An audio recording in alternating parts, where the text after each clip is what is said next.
It's up, so we have a right. But it's so evenly spread on the sheriff. On the sheriff? Yeah. I'm still, I feel like a table tennis. Well, this kiss the members, the Democrats, who sent out a message to their friends. My attitude is, if you're a Democrat, if you keep it to yourself. Somebody asks you, you certainly have the right to explain. You don't have a right to broadcast.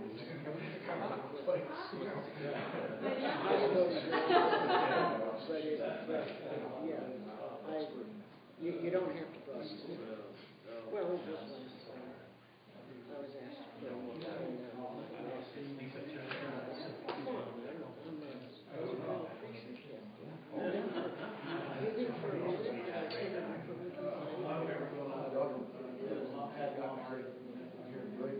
Anyway, if you hear of who's signing people up or standing out in voting day, I want to do that. Well, I think that is the organization.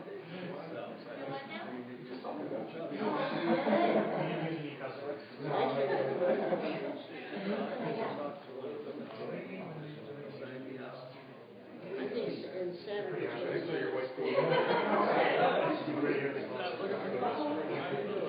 think I'll talk to I enjoy it. The phone meeting tomorrow is going to be a new rule. I'm a little contributions about it, but it's going to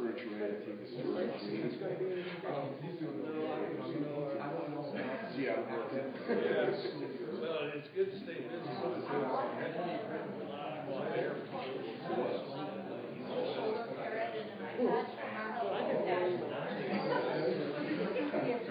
So, how was your trip?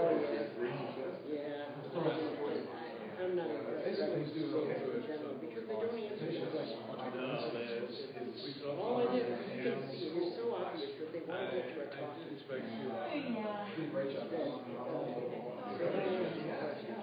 Yeah. They ask questions, they just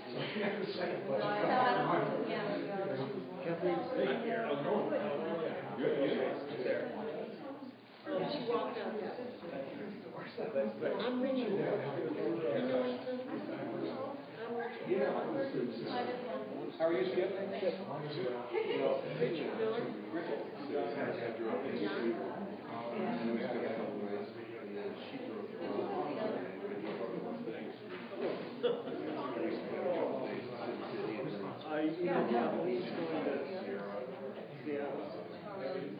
I drove back Friday, Saturday, Sunday, Monday.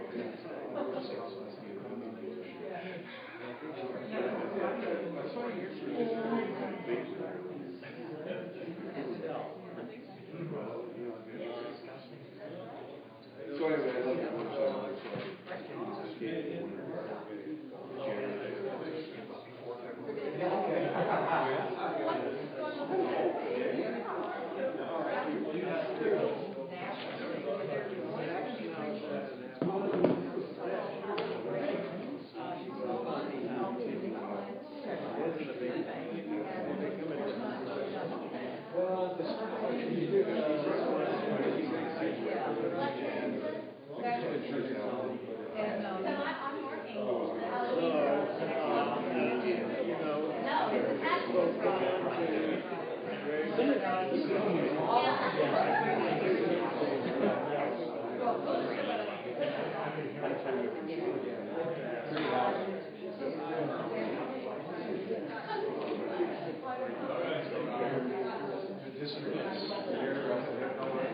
Just a little bit.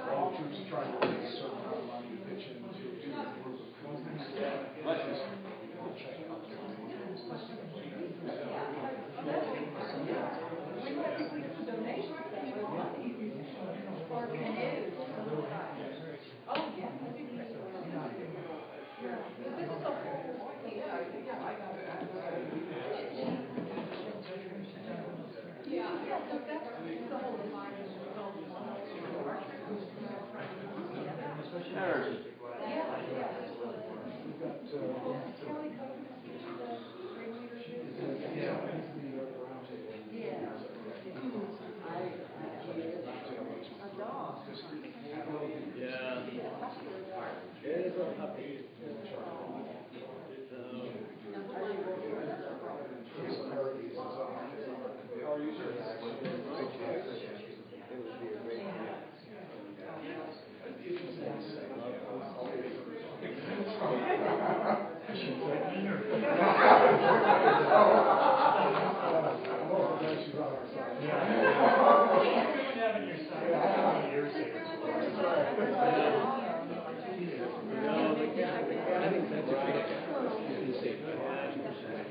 He didn't.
All right, I want to welcome everyone out tonight to the Tetonvalleynews debate.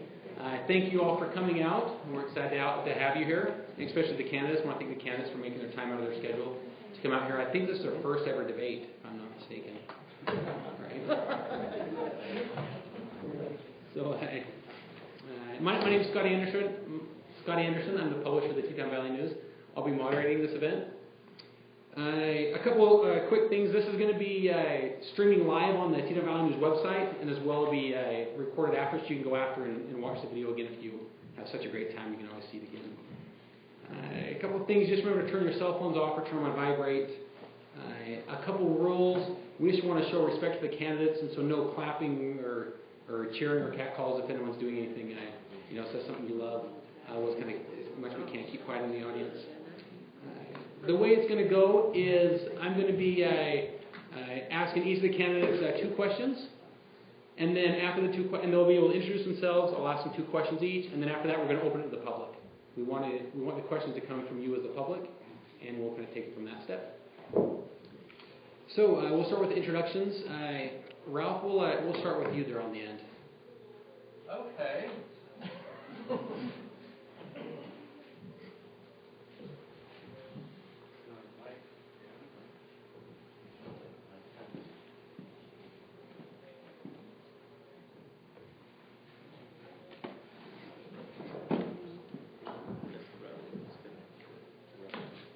Thanks a lot for putting this on, Scott. And thanks for all of you for coming out to hear what we all have to say. Look forward to some good questions. Am I going to get any questions except the one? If people have questions, yeah, we have a question for you, and then the rest. We only have one for you, and then anything from the audience. Yeah, so I hope you have some good questions for me. I'm going to start by asking you a question. How many of you are here to support your favorite candidate? That's good. That's a pretty low number. How many of you are here to learn about the candidate so you can make better decisions? That's great. That's different than the last debate I was at. So I'm running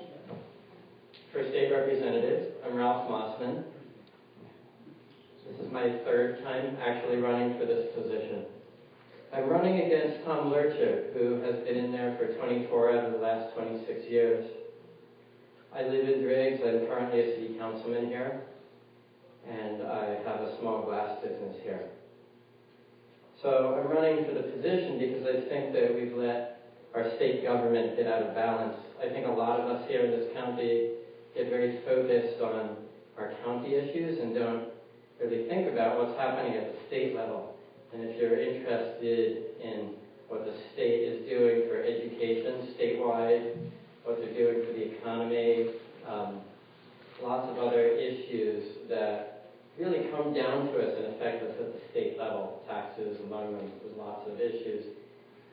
And part of me running is to kind of bring into focus what the state is doing. So I hope you'll ask me some good questions. I think that my opponent, Tom Lurcher, has not done a very good job lately. I used to vote for him, and I don't anymore. In fact, I'm running against him. And what I think he's done, certainly in the last 5 years, is he's been less and less and less involved in the communities he represents. And I'm going to get more into that when you ask me questions, but I think I'm going to keep it kind of short right now. Thanks.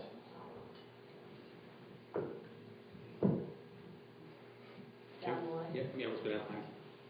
Are we doing 2 minutes or 1 minute? 1 minute, the first question, 1 minute, and then 2 after that. What's the light that you put on there? Yellow is. I'll give you a yellow and then 30 seconds. Okay. And it'll go red. Okay. Good. Hi, I'm Kim Keeley. Stand up. Hi, I'm Kim Keeley. I'm running for County Commissioner in District 1. I recognize a lot of the faces out there from across the counter at the Victor Emporium, which I have co-owned for the last 13 years. I am running for County Commissioner because I think this is a really critical election. We've just spent 2 years as a community creating a comprehensive plan, a vision for what we want this county to look like. And I think this is an incredible opportunity to make positive changes in our community. I see a lot of opportunity for economic development, strengthening and diversifying our economic base, and I think that can start at the county level. I've owned the Emporium for 13 years. I've owned and operated the Emporium. I'm also the board president of Friends of the Teton River. I co-founded Teton Valley Travel Limited and served as the board chair on it for 4 years. And back in the 90s, I was on the board of Jackson Hole Travel Limited. So I will bring my business experience, my leadership that I've gained through nonprofits, and a strong belief in people over politics if elected. Thank you. Good evening. My name is Sid Coons. I'm running for County Commissioner seat 1. That's the Victor seat. I was born and raised here. I'm 37 years old. Left for a couple of years during school. I graduated from Rice College and continued on at Idaho State and Weber State University, and then moved back. My family, we purchased a landscape maintenance business about 17 years ago. Been in business ever since. We do some work in Jackson, both sides, and in Victor also. So I have a business background. I'm also a finance clerk in my church, which gives me a lot of financial background. We deal with money coming and going out of that ward. I feel like that qualifies me a little bit for this position. I have my wife back there is Tracy. I have a daughter, Haley, who is 12, and Slade, who is 4. I look forward to spending time with them. We spend a lot of time around here. We spend time in the mountains, spend a lot of time growing up in the mountains. I love it here. I am concerned about the changes that have been going on over the past few years, and I look forward to trying to restore some of the rights, property rights that I feel like have been infringed upon over the last few years, back to the community. I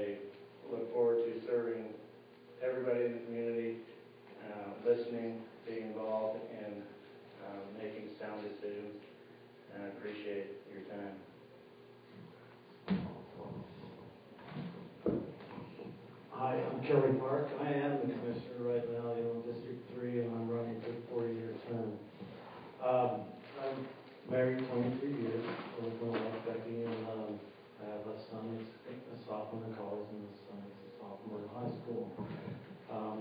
I want to stay in here because we do have the comp plan, and I want to see how this comp plan is going to take hold. I want to be even more involved with it. I want to be involved with our hospital. Our hospital just took a different direction, and I want to make sure that hospital is staying viable and staying with our community. I'm involved with a lot of county politics that deals with committees out in Idaho Falls, and I've been going to our state, Idaho Association of Counties, just to let them know that our counties, where our position is, bring the people in, and have our community looked and watched after, from all the concerned other commissioners throughout the state, because out in the state level, you have similar problems that we have in this county, and that information is very valuable. And I've worked hard with these commissioners to get them to know me and to understand what our problems are here in this valley. Thank you.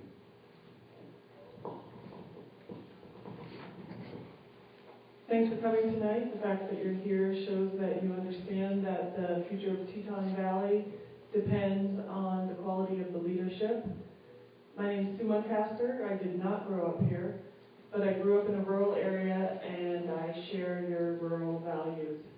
I moved to Teton Valley and bought a home with my husband, Christian Fondelices, 12 years ago. He is the chief guide for Exo Mountain Guides. Both of us have been involved in the international adventure travel industry for the past 25 years and have had the opportunity to visit a lot of places around the world, and I've seen a lot of small towns that depend on both tourism and agriculture, and it's afforded me a wide perspective of what works, what doesn't, and the importance of maintaining cultural traditions and unique character as communities grow. My involvement with a wide range of community groups, from coaching high school volleyball, volunteering in the public schools, trail building, working on the historical cookbook for the Teton Valley Museum Foundation, should assure you that I have the ability to team up with diverse factions of our community to work toward a common goal. And my success as founder of Slow Food in the Tetons and Teton Family Magazine proves that I have a true passion for the health of our community. And I really want this job. Thank you.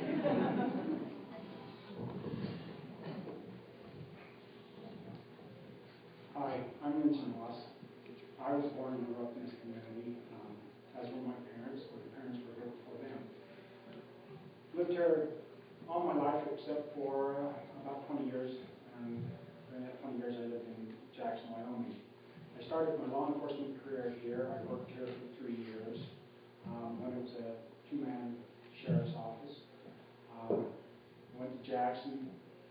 I started out working in the jail. I worked all aspects of law enforcement, from the jail to patrol to investigations and supervising those functions. I was also the undersheriff in Teton County, Wyoming, for several years. During my time there, I had the opportunity to do a lot of things. I worked closely with search and rescue. I was the liaison between the sheriff and the search and rescue team after we developed the volunteer team. So I worked closely with search and rescue. I worked closely with the Secret Service and the FBI, doing dignitary protection and also investigating federal crimes, assisting them, they assisting us because of our close affiliation with the Park Service. I've got many years working with prosecutors, with judges, different law enforcement agencies, and I want to bring that experience here to Teton County and repay the citizens that I feel I owe.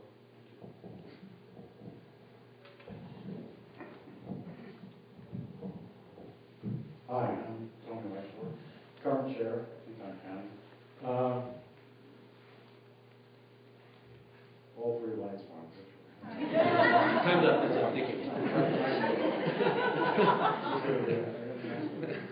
Anyway, I in New York City started in 1976 as an auxiliary police officer, which might be better known in Idaho as a reserve. And then 1981, I went into the police academy and became a full-fledged police officer and worked for 1981 until I retired in July of 2002. And during that time, I did similar things that Lindsay did. Moved out here in 6, 5, I think. Bought a house, lived here, was asked to run for sheriff because of publicly known issues within the sheriff's office. And I stood up and took on that challenge.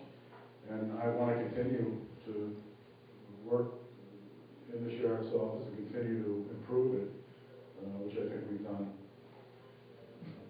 quite a good job. I think we've changed the perception of the sheriff's office, and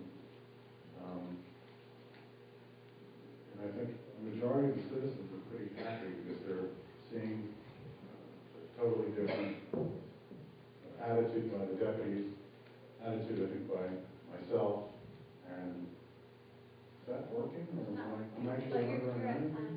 Okay, thank you. It felt like. All right. So a couple things. Looks like your timer's not working. So I'll just let you know when your time's up. And if you don't stop, then we have shockers under your seats. It'll. Yeah. I never thought through this.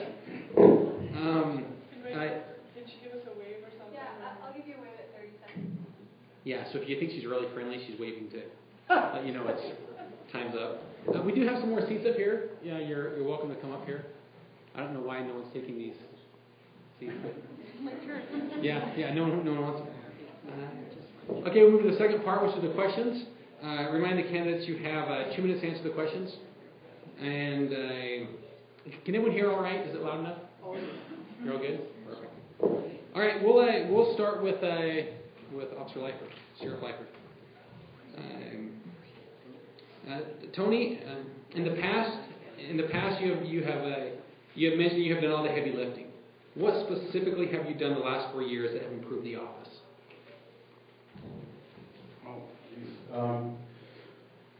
Well, I think a few of the problems, and some of them were published in the Attorney General's investigation that was done, and one of the reasons that I ran the dog shooting. The property, and these are things that I talked about when I was running. One of the main ones was property, because in the AG's report, kind of anybody could go into the property room and kind of forage, I guess. That's the adjective. This for me was something, and again, we're not reinventing the wheel here. This is just standard kind of practices that law enforcement agencies use across the nation. Property being probably one of the number one problems that you're going to see. So we changed that immediately. I don't even go into the property room. We have an evidence technician, and that's the person that goes in there, and we're accredited so that we don't have the same issues, people going in, opening evidence envelopes, removing money, moving drugs, that kind of thing that had been going on. That ceased. That was a big one. We changed our software almost immediately for computer dispatch because I found it to be arduous, difficult to use, difficult to train people on. It was a neutral budget item for the first 4 years, and then starting in year 5, we'll be saving $15,500 a year on that computer software because the maintenance costs are lower because it's web-based and a lot of the work can be done centrally by the provider. That's time. Oh. All right, what's... No, I'll give you a wave at 30 seconds. All right, Lindsay. In the past, you have accused the sheriff's office of mishandling investigations.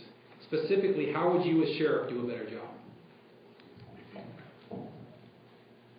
a sheriff, every morning, I will be at the office and I will review the work that was done during my absence.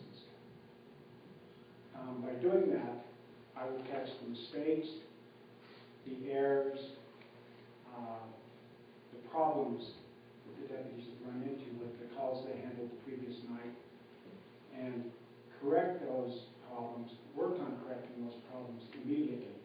And the deputies will be required to submit their reports at the time, shortly after the incident, so that they're not relying on memory. The facts will be fresh. I'll also review them to make sure that the evidence was gathered properly, whether it was a statement, did Miranda apply, did it not apply, was a search warrant necessary, did they obtain the search warrant, maybe it wasn't necessary, was probable cause established, were the elements of the crime met. Those are the things that concern me. Evidence being gathered and not handled properly, or evidence not being gathered at all, let alone mishandled. Those are all things that can happen and do happen in law enforcement agencies. However, it's critical that those problems be caught immediately, addressed. The deputies will be trained, retrained, and supported. We can't have the problems not surfacing for days and weeks until the case is ready to go to trial. And that's when the prosecutor learns about the problems. That's what I would change. Thank you. All right, Sue. During the hospital conversion process, you vocally expressed the need for the community to be better heard during the process. However, in the end, you felt the commissioners made the right decision. If you were in as commissioner, would you voted differently, and why? Well, as we all know, hindsight is easy to make a judgment. It sounds like there was a problem with communication with the public and public involvement, although from the perspective of the commissioners, there were many invitations for the public to be involved.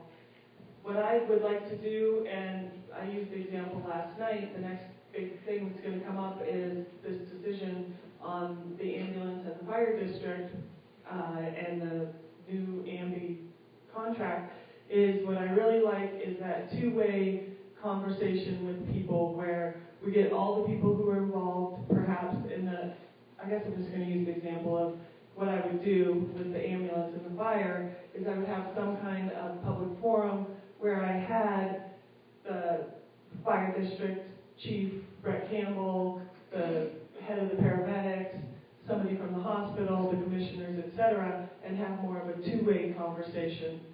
I also, if you followed my campaign at all, I really made a point of trying to keep up with the times of social media, and I know that it's a pain for some of us, and we're sick of our kids using it, but it's a really helpful tool of keeping people involved.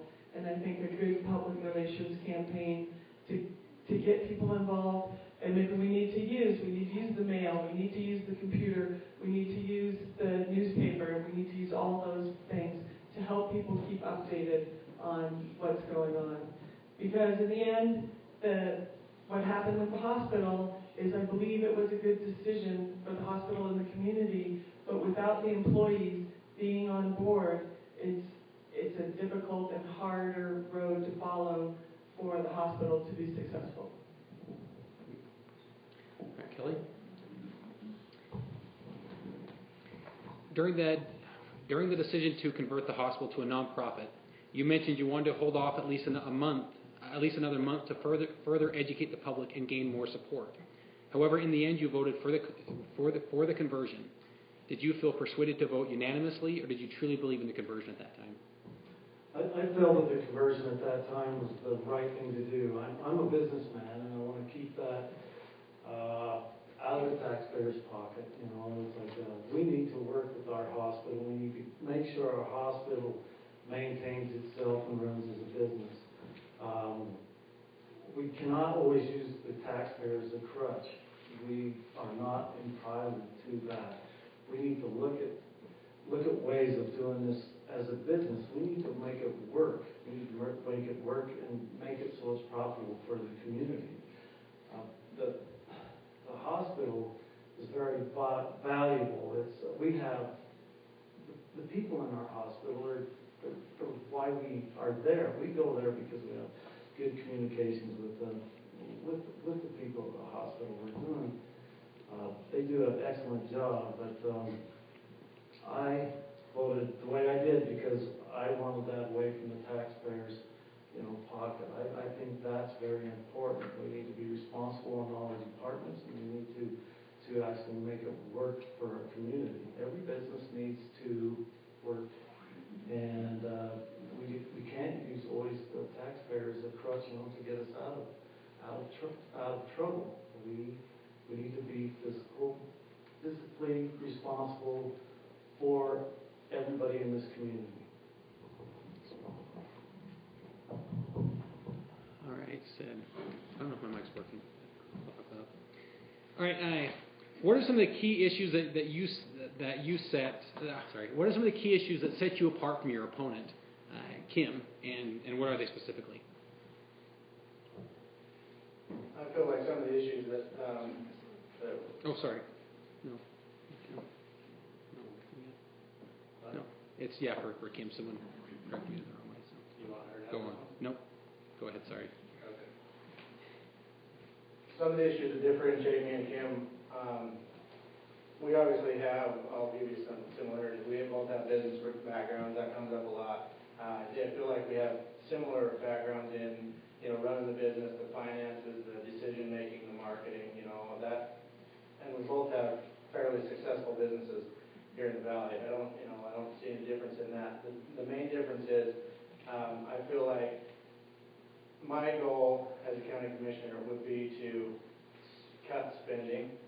I feel like some of the money that we have in our government is wasted. There might be some positions that need to be looked at. I think county government should be run like a private business. If private business runs out of money, they're out of business pretty damn quick. We can't go borrow money from, on the federal side, we don't borrow money from other countries. On the local side, we can't go levy taxes. If you're in private business and you run out of money, you're out of business. So there are a few things that we differ as far as spending goes. I would not support all that. We've had several studies in the past that I feel like has been, fairly wasteful on our part. I feel like we are smart, educated people here, and we need to make tough decisions as they come up. We don't need to depend upon other people across the country to tell us what we should and shouldn't be doing with our valley. Give ourselves a little bit of credit. Let's make some of those tough decisions ourselves. Let's keep taxes low. I'm not naive enough to know that we're going to have some times where we're going to need more money, but my goal would be to keep spending at a minimum, only for the necessary items. Thank you. All right, Kim, same question to you. What sets you apart from Sid? And was he accurate in how he set you apart from him? In some respects, I think I was just portrayed as maybe somebody who wants to spend a lot of the taxpayers' money and not cut. I would, as far as the budget goes, my theory is look at the budget line item by line item and analyze if that is the correct amount, and if possible, cut. I want to save the taxpayers' money. I'm a taxpayer. As far as studies go, I do think there are times when the county commission needs to get advice from outside sources. Our healthcare system in the U.S. is incredibly complicated, and the upcoming ambulance district, fire district, potentially putting them together is a really complicated issue. I talked to Virgil Boss when he was still the CEO. I talked to Brett Campbell. They both give really compelling arguments for keeping it separate and for combining it. And I think this is a case where we need outside help in making the decision. somebody who has all the facts and can lay them out so that we can make a decision based. They're not going to come in and tell us what to do. They're just going to give us the facts. So I think that's money well spent versus making really snap judgments without all the information, which can end up costing the taxpayer money in the future, and even, you know, potential lawsuits if you make the wrong decision. So. Okay, thanks. All right, we'll move on to you, Ralph, over in the corner there. Not the corner. Close enough. You're working your way there. If elected, Ralph, what are some of the key issues you will take on for Teton County as state legislator? Thanks. The main thing I would do as state legislator, that isn't being done now, is really what the job is about, representation. We're not being represented now, so in a very basic way, if I'm going to Boise to represent you, that's what I'll do. And we don't have to look very far for examples of that. Our other representative right now, Mark Gibbs, is doing a great job, I think. He comes up here, he listens to us, and I support him in doing that. The specific issue that I appreciate Mr. Gibbs working on, that I would work on, is getting, right now you can serve in a restaurant in Driggs, you can serve beer, you can serve wine, but you can't serve a mixed drink. And this is a state issue, and Mark Gibbs is helping us with it, and not only is my opponent Tom Lurcher not helping us, even though he's been asked by members of both parties to help us with that, he actually seems proud of the fact that he's not helping us with that issue. So I don't think it's an accident that he's not here tonight, although it might be, but I think his strategy in this campaign is to say as little as possible. I think he's depending on the fact that he's a Republican, runs as a Republican, to get him elected, and he's not really working with the people here. I think if you look at the campaign contributions, you'll understand that better too. Whereas mine are mostly from people who live here, you have to wonder when he is involved in an issue having to deal with beer and wine and liquor, is he really representing the people when his contributions are coming from the beer and wine lobby, Anheuser-Busch, the soft drink lobby. Similarly, there was an issue on the state legislature took out having to do with whether the tax on cigarettes should be raised to provide some funding to the substance abuse program, which had been cut. And you have to wonder if he's being objected, if he's getting contributions from Philip Morris Company, which he has. So I think that I'm just trying to be a representative. Thanks. All right, we'll now work our way back. We'll start with you, Kim. As a small business owner, in an economic downturn, what do you feel the county's commissioner role is in that, and how would you fulfill that? What is the county commissioner's role during an economic downturn towards small business? I'll repeat it again. As a small business owner, in an economic downturn, what do you feel the county commissioner's role is in that, and how will you help small businesses during that time?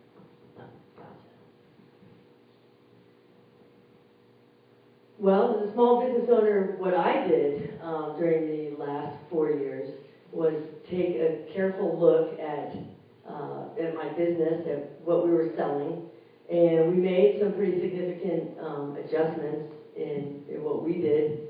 We budgeted a lot more conservatively and paid even tighter attention to our inventory, so that we didn't have cash flow issues. As county commissioner, the way that I could help small business,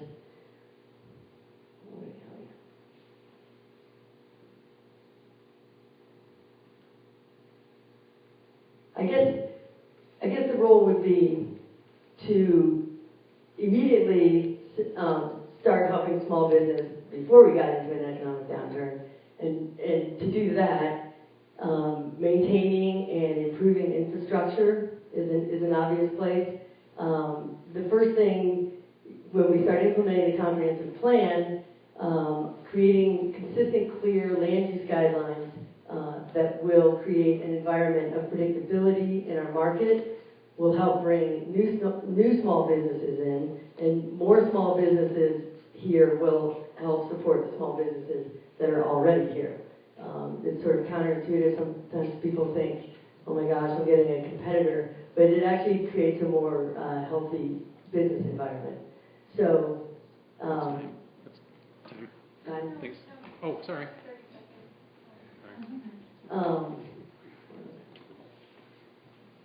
So maintaining infrastructure,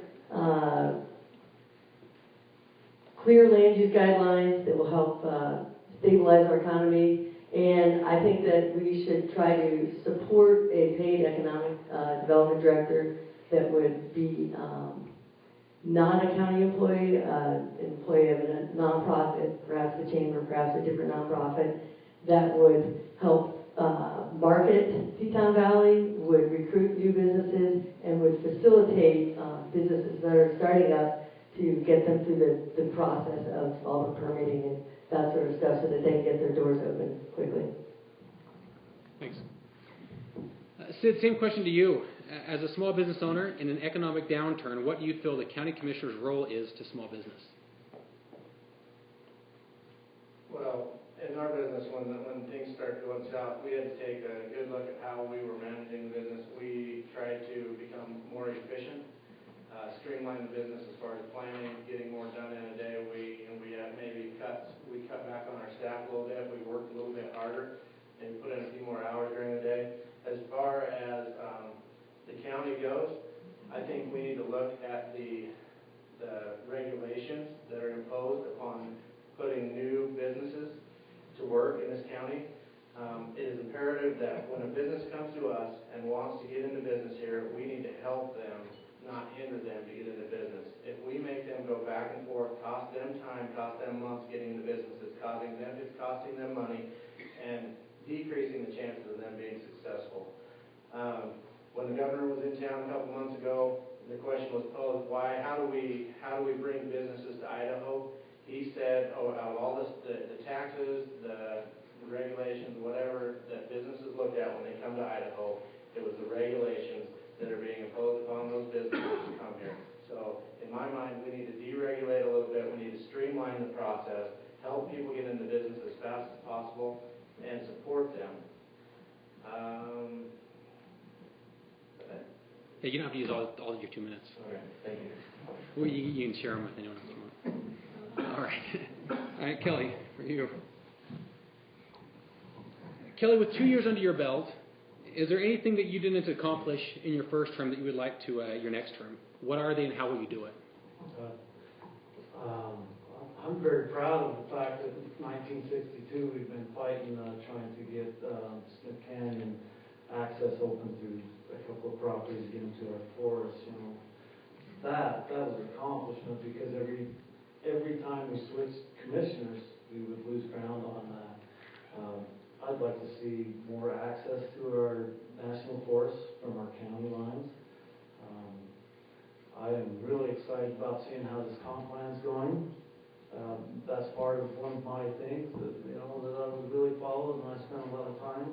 And I want to see how our hospital develops and becomes profitable. They're very important to this community, and these are things that I worked on, and I thought we, as commissioners in there, we did an excellent job. Portraying, trying to bring these out and working together to get these to the community and bring these back amongst the users of our valley. Perfect. Hey, was there anything, the first part of that question, was there anything that you didn't accomplish this year, your first term, that you wanted to? I want to see more roads be open to our national forests and not have them closed. And plus I'd like to see, like Sid said, we all want to see the streamline, and we want to keep our taxes down, as low as we can. We want those as low as we can make them, because we could be 44 out of 30. We're 36 out of 44 states right now with the lowest taxes. We could be 44th, and we could be out there and we could say, hey, look at Teton Valley, we're 44th. We're the best run community in Teton Valley. We're in the state of Idaho. We'd be a marvel, not only in the state of Idaho, we'd be a marvel in the country if we could streamline ourselves to where we're more efficient and we work better as a government. And we have got that start. Now let's just finish it. Thank you. Okay, Sue? If elected as commissioner, what are some of the things you will bring to the position that you feel are missing now?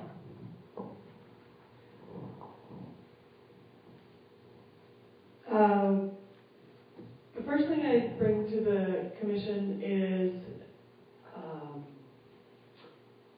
my passion for food and farming. One of my goals for implementing the comp plan and just helping with the diversity in our community and our economic development is finding ways to get the newer, small-scale, sustainable farmers and the older, big landowners with the more corporate farms together in a room.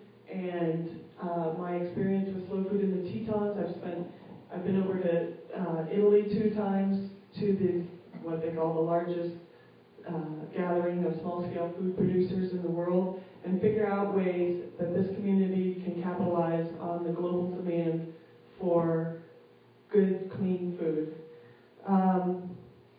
I would bring to the table my education. I'm a Stanford graduate. I pride myself on, you can see throughout this campaign how much I did to educate myself on the issues. I think that as a commissioner, I'd like to be really on top of things, really prepared for meetings, have a lot to offer, and I would like to bring to the table my skills, getting people together, talking to people. In this campaign, I've spent hours and hours and hours with leaders in this community trying to get their perspective, as well as just walking around and talking to normal people on the street. So those are some of the things I'd like to bring to the commission. All right, Lindsay? Now, for the sheriff position, there's been a lot of mudslinging on both sides. Is there anything that your opponent's camp has said about you that you would like to clear up now?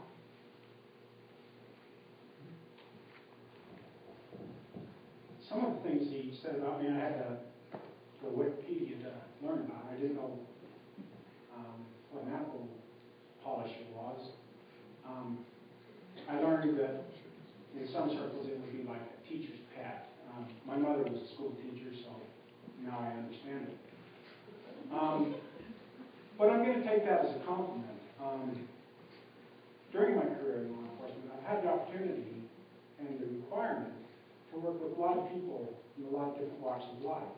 I look at this table of county commission candidates and our current county commissioner. There's not a person here that I couldn't work with. I've never had a problem working with the prosecuting attorney. I work well with the judges. So, oh yeah, and I was also the crisis negotiator for our tactical team in Tetonvalley, Wyoming. That's a hostage negotiator for a SWAT team, but we have a different term for it. So, I come from a background of working well with others, regardless of the situation or the circumstance. I've heard through the grapevine that I'm hard to get along with. And I suppose that's true to some. I like adherence to rules, to policy, to procedures. I drive my car at a speed limit or a little bit below. I enjoy riding my motorcycle in the mountains, but I'm very careful anymore to stay on the marked trails. So if I come across as hard to get along with, it's because when I work with people and supervise people, I expect them to do their job. And especially when we're working in government, they need to do their job, need to do it properly. That's time. Because we're working with for the citizens. Thank you.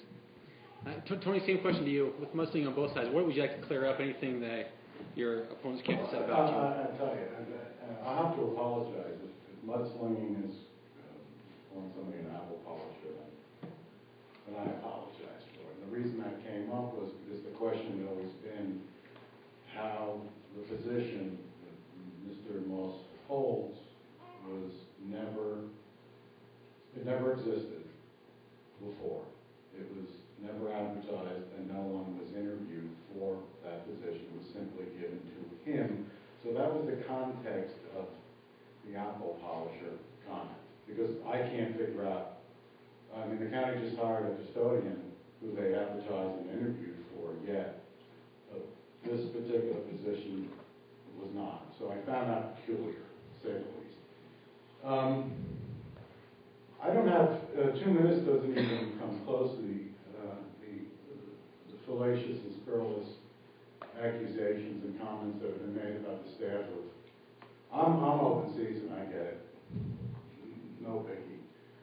But the folks who work in the office now, who have done more for this county and community, who have stepped up to the plate when asked, whereas Mr. Musk did not, and I had to, because things needed to change. And again, I'll apologize for the apple polisher comment. How much time do I have? 30 seconds. No, I'm good. Thanks. I thought 2 minutes wasn't enough. Yeah, rebuttal, 1 minute rebuttal. I haven't made disparaging comments about the sheriff nor his staff. I read about him frequently in the paper. You know, he recently said that he suspected one of his deputies that resigned had been promised a position by me. That wasn't the case. That was never the case. So when he wants to talk about the comments I've made, disparaging comments I've made, I have no idea what he's talking about, because I've always spoken to him with respect, and I speak of his staff with respect. Well,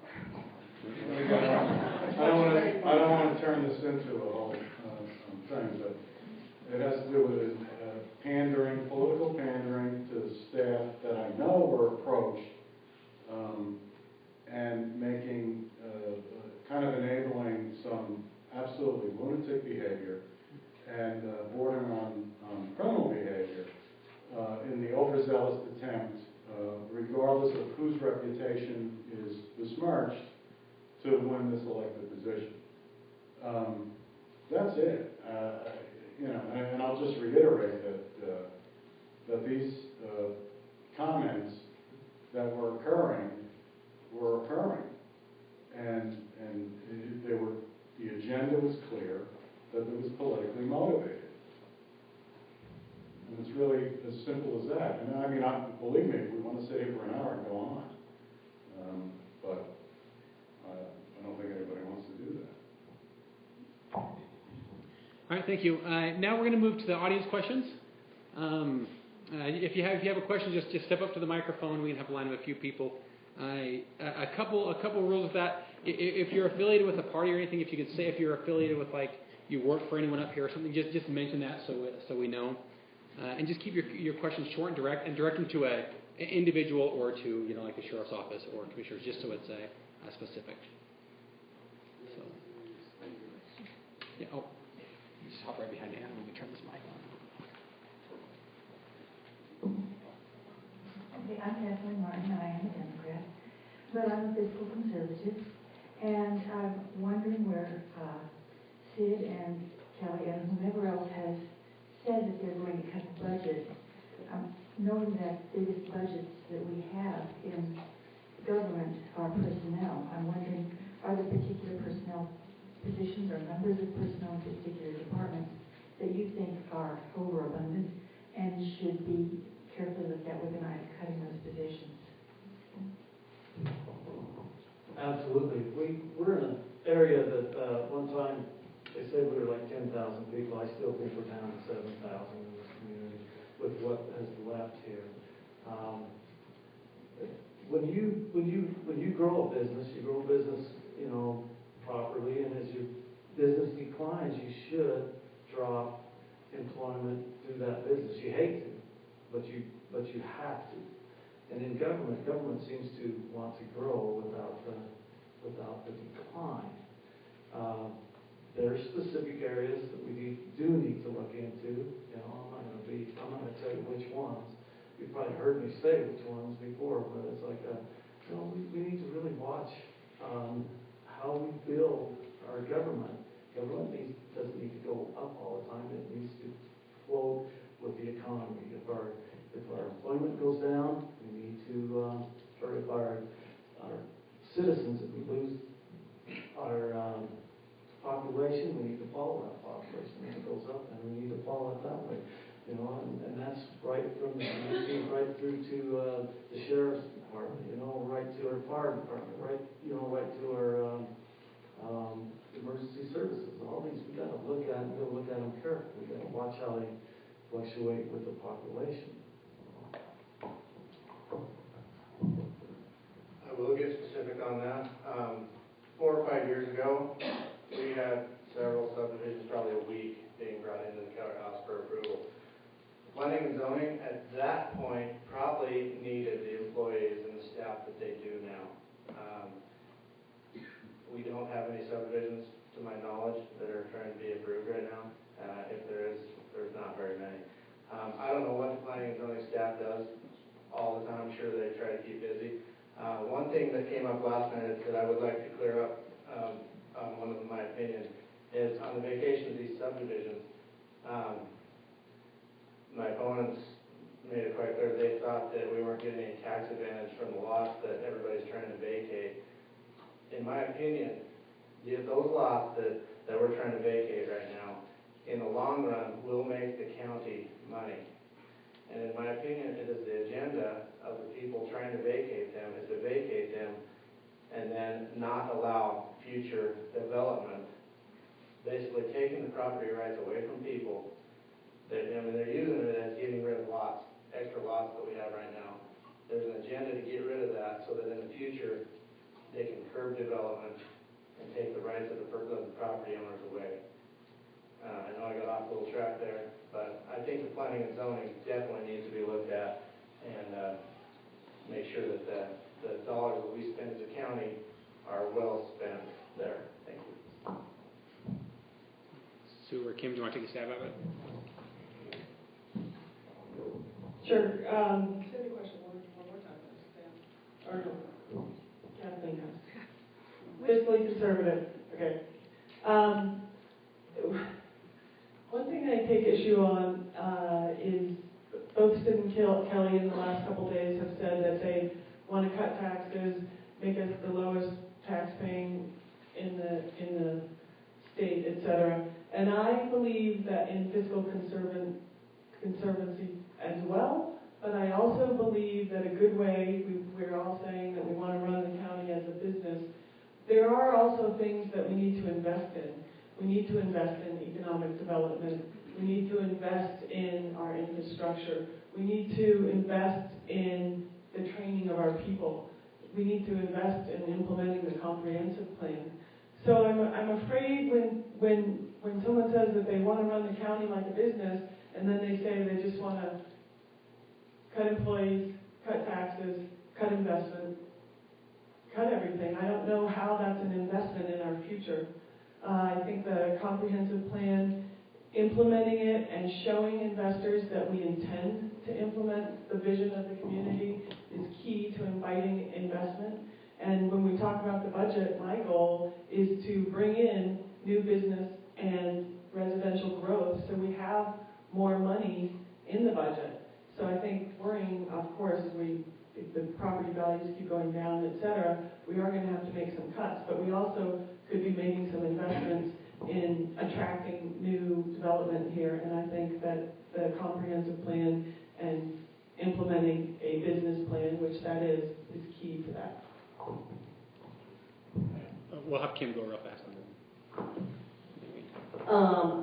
I just wanted to address the vacating the lots. I do support vacating lots. I do support replanting in an effort to reduce the inventory of our lots. We currently have around 8,000 undeveloped lots, and to put that in perspective, we have around 4,000 that are developed. So we have decades worth of inventory in undeveloped lots, and we need to do everything we can to reduce that inventory. But I want to make it clear that I am not anti-development. I'm not saying that these properties can't be developed in the future. I just want, when they are developed, I want the developers to pay for the development, not the county. So you have 1 minute if you want to.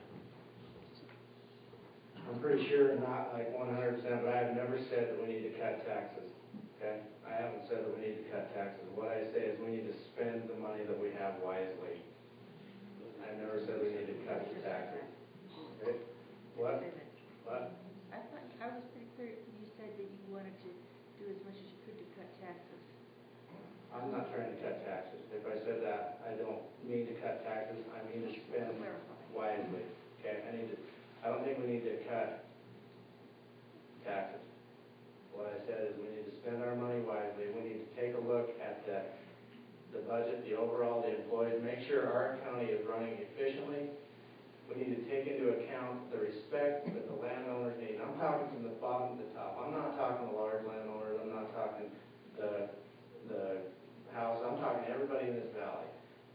Everybody that owns property in this valley has a property right, and I feel like they're being infringed upon. Okay? Thanks. Ian? This is from Ann Callison. This is from the September 24th Notes for Hospital Lease, LATA, and Administrative Assistance. And this reads, and I'm looking for a yes or no answer unless you want to expound on it. Should TVHC, the hospital, default in its lease obligations to Teton County, B&H, Bingham Memorial, would have the first right opportunity to purchase the hospital assets should Teton County desire to sell these assets. The smell is just overwhelming in this statement. Here we have Bingham in a financial relationship, a consulting relationship with our new nonprofit hospital, and yet if they fail, the county could decide to give Bingham first right of purchase. Would you eliminate this clause in the coming negotiations? Yes or no, and expound on it if you like. Imagine that's the commissioners? It's Or just everyone? the commissioners. Okay. Tony, what?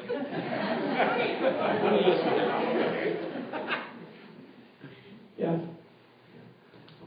Definitely. Yes. Yes. All right. All right, Richard. Richard Miller. Ralph, what is your position? Small schools, we need help from the state in terms of education. And I'm wondering, what is your position on education and how to help our community?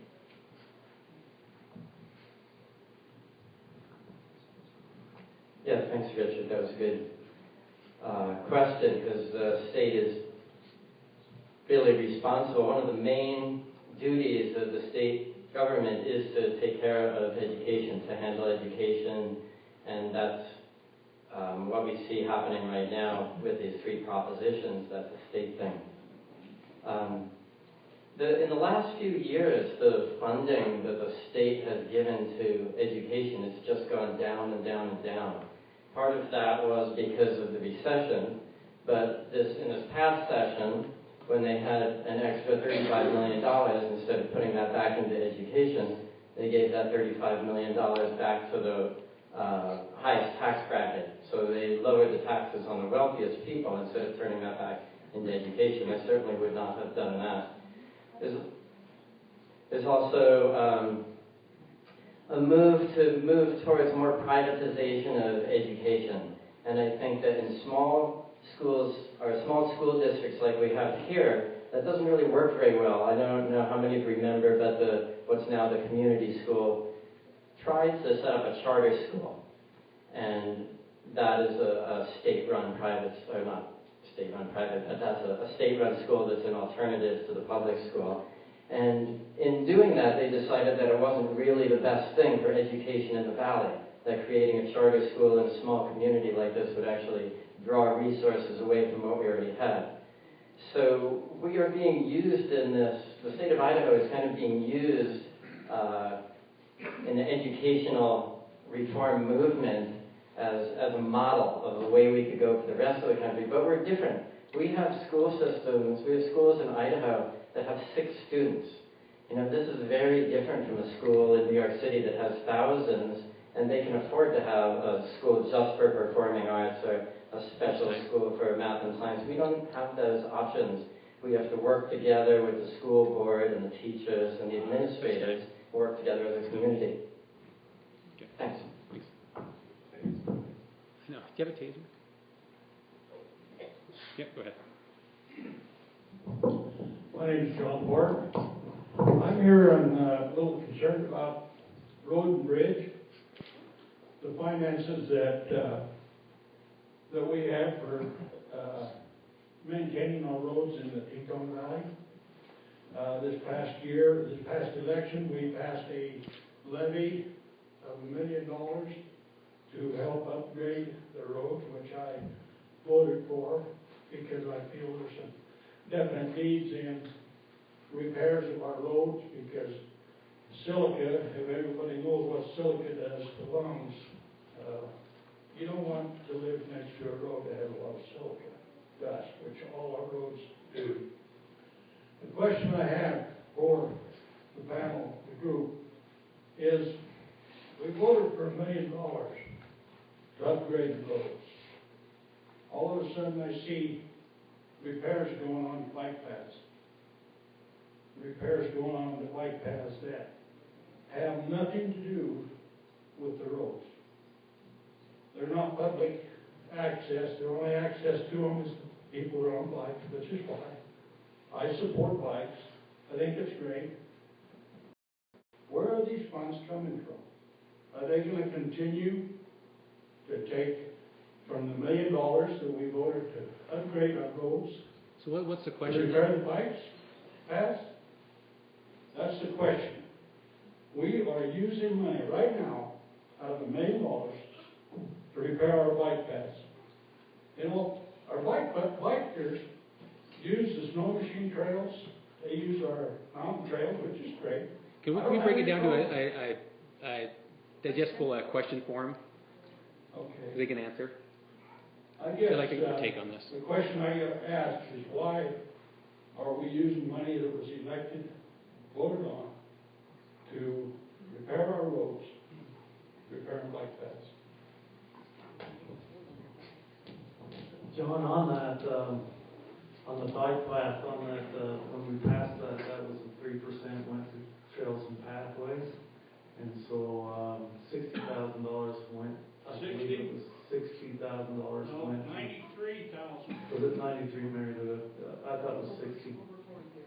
Over 4 years, okay. So, and that was part of that, and that's why you see the bike paths being worked on, out your way.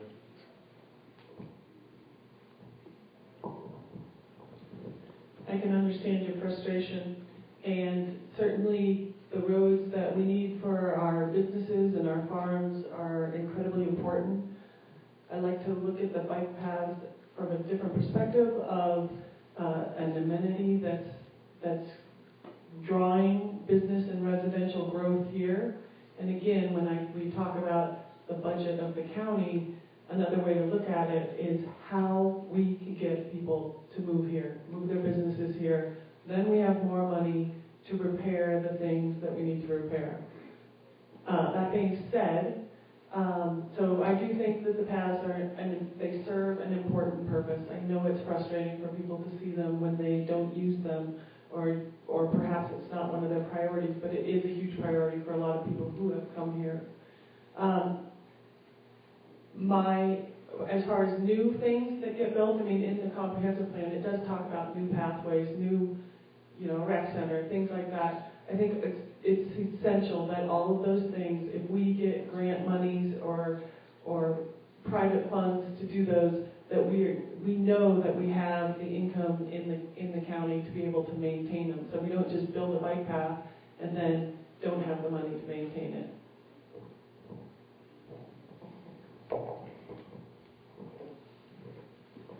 Well, you guys have probably heard me say that I don't support levies.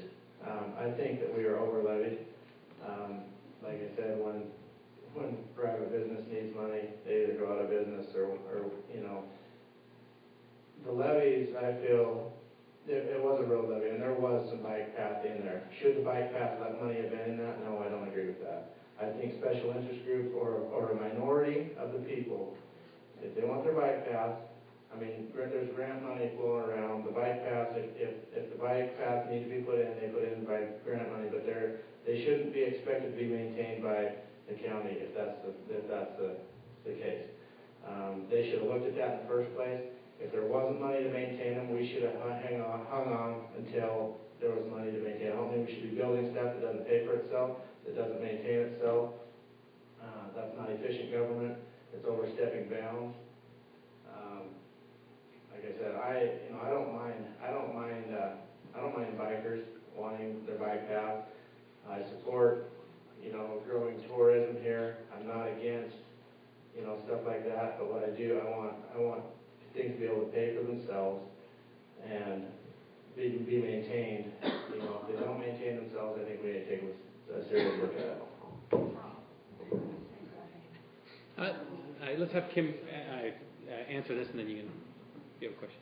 One quick thing about bike paths paying for themselves. There was a study done in Jackson in 2010, and I know there's a follow-up coming up. The study was on return on investment. The Teton County, Wyoming, invested, and I think it's the county and nonprofits invested about $1 million in upgrading and creating pathways in Jackson.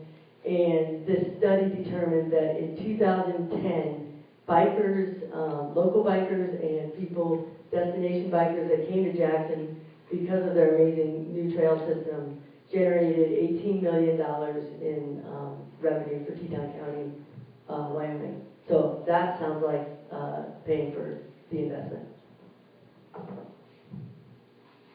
You have another question? Do you have some too? I have another question, just for law enforcement. We have a lot of, you might think that I might be an anti-biker. I'm not. I'm all for it. But this is a story that happened actually to an individual that I know who is Vaughn Kirkley. Okay? He's a foreman. He runs big equipment. He goes down that Cedar Highway, down base, various different fields that he has to work. He goes down the road, and he's not the only one that's been in this situation. They go down the road, and there's bikers, 3 abreast, across the highway. Okay? He pulls up, he pulls the throttle back so that he doesn't run over one of them. Because he's one of the, have you ever seen Big Bud?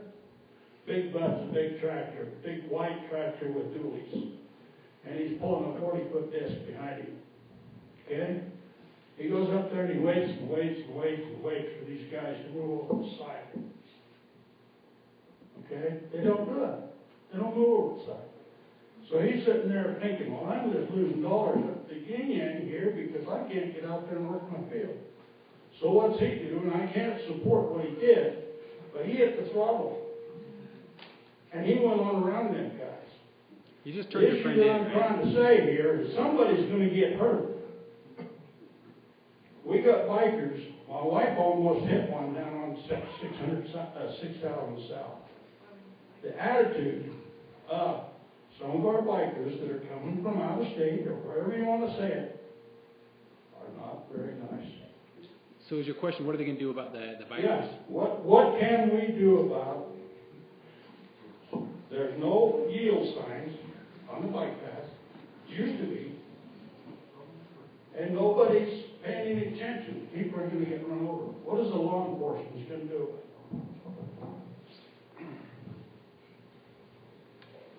Well, I mean, I take that road often. I'll go Batestown to Cedar, and one different way to get to Victor from Druids and vice versa. Because we get a lot of complaints. Normally not bicycle complaints. It's usually complaints about speeding cars, and so that's why we do that. And if the deputies know what the state rules are about bicycles riding more than 2 abreast, and if there's traffic coming, they need to go single file and so on and so forth. If they see it, I mean, the deputies will take action. If I see it, I'll take action. But we probably prefer that somebody call us, and people call us every day when it comes to traffic, complaining about, a lot of it tends to be what's happening in Wyoming, but they still call us. But we get complaints, traffic complaints every day. So that would be no different. And we would welcome anyone to call dispatch 354-2323 and complain about a particular traffic incident. We don't have a problem with that. As far as signage and things like that, that's a commissioner question if they want to fund better signage for rules of the road for bicycles. I don't know. That would be a question for them. There are rules that regulate safe travel for bicycles on the roadway. There's no doubt about that. I ride my bicycle to work occasionally. I recognize that large tractors, large automobiles have the right of way, regardless of whether the law says I have the right of way or not. It's a foolish bicycle that challenges a large farm. That said,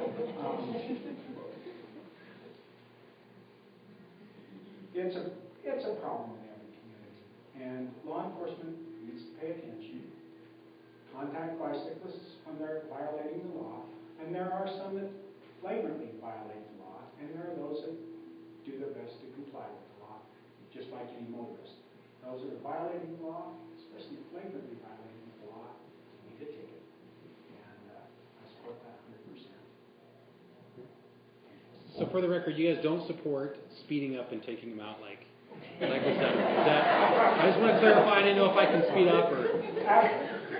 After listening to him, I think maybe I should call Vaughn and see if he's the one that maybe knocked over my mailbox. Big bud. With a large implement. Thank you. I shouldn't have mentioned his name.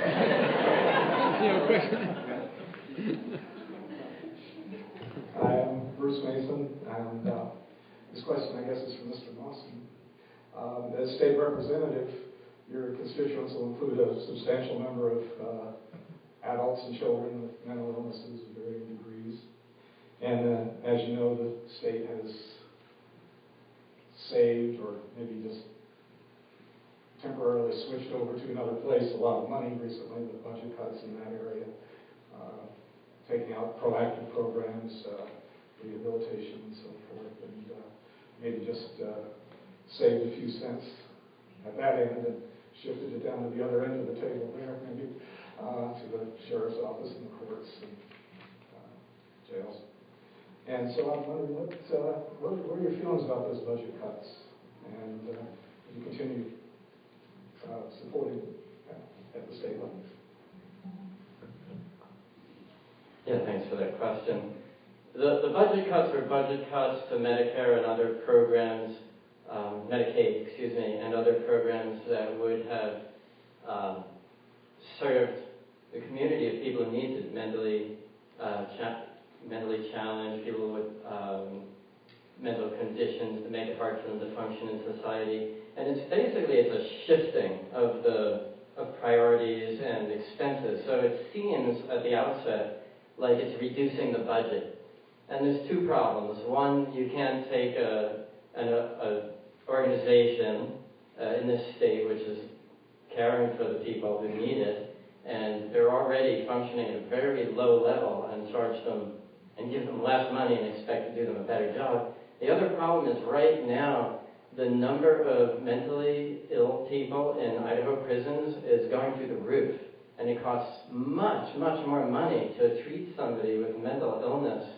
Well, not treat them. It costs much more money to keep them in a prison than it does to treat them. A lot of times people just need medication, and they're spending their time in prison, which is very expensive.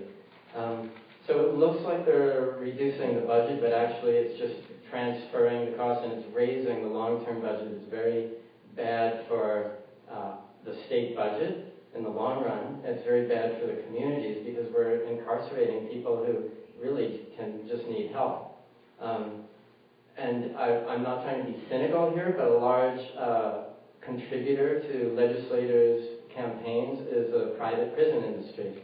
So we're putting in people who used to get taken care of by the state in private prisons, and then the money that we as taxpayers are going into taking care of these people, which means locking them up, is going to out-of-state stockholders in these corporations. So we just need to be honest about what is needed to take care of these people, and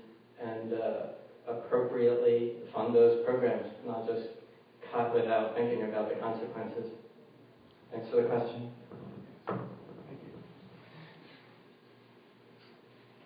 Good evening. I'm Lena Dickerson. I am the PIO and paramedic at Teton Valley Hospital and Teton Valley Ambulance. And this evening, my question is, if you were to be elected or into the commission or to maintain a seat in the commission, what is your current position on the fire taking over the EMS contract? I realize a study is currently being conducted on this, but what is your position right now? And where do you foresee, because ultimately this decision will be yours to make, irregardless of how the study comes out. So what's your position at this time? This is for all the commissioner candidates.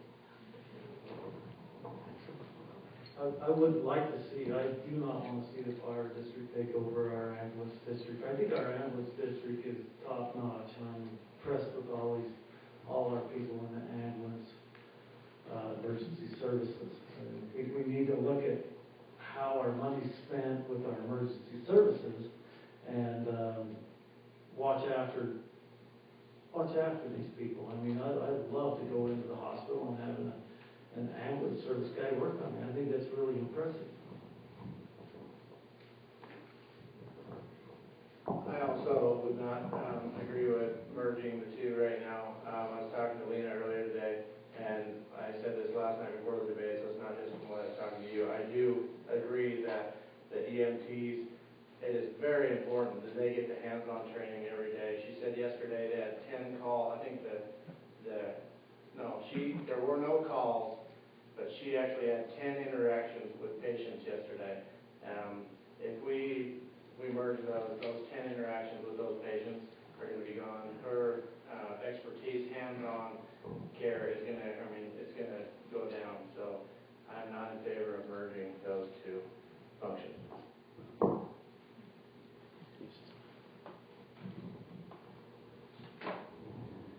My stance on this is the same as it was last night. I'm super concerned because in opening statements last night,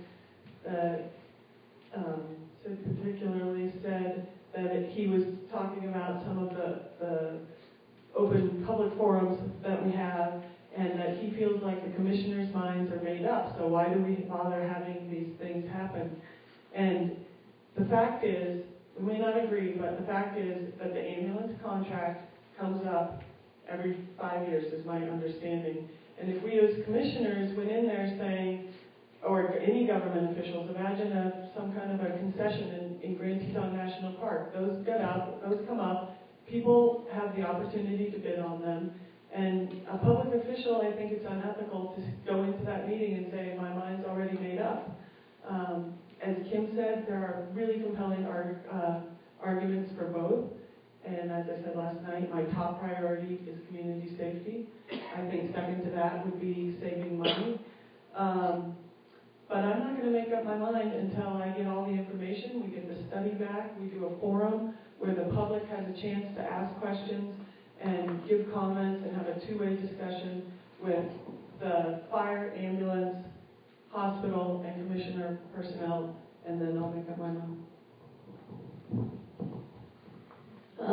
Sue just stole my thunder. I would mirror what Sue just said. That I feel like waiting for the best information available and then making a decision is the right route. So I hope that doesn't seem like a cop-out. Wait. Thank you all for being here, for me especially.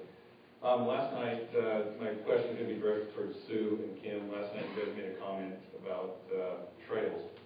I'm president of Skyliners Motor Club. You mentioned that there should be specific trails just for motors and specific trails for other users. And there should be trails for multiple use.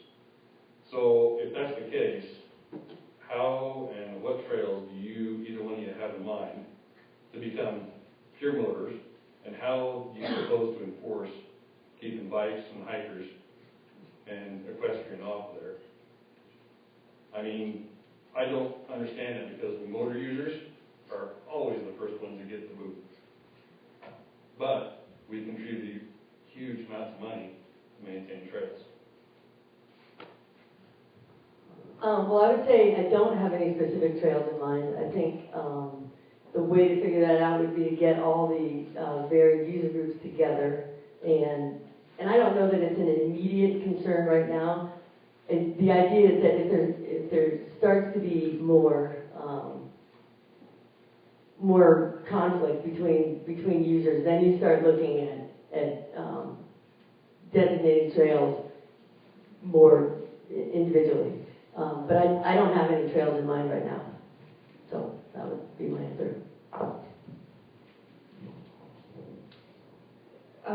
What I would like to see happen is as soon as the year turns over and we start looking at implementing the comprehensive plan, in that are some directives to do a master recreation plan.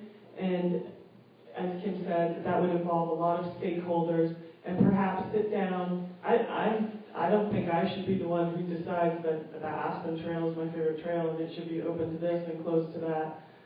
Nor would I have the power to do that as a commissioner, because so many of these trails that we're talking about are state and federal.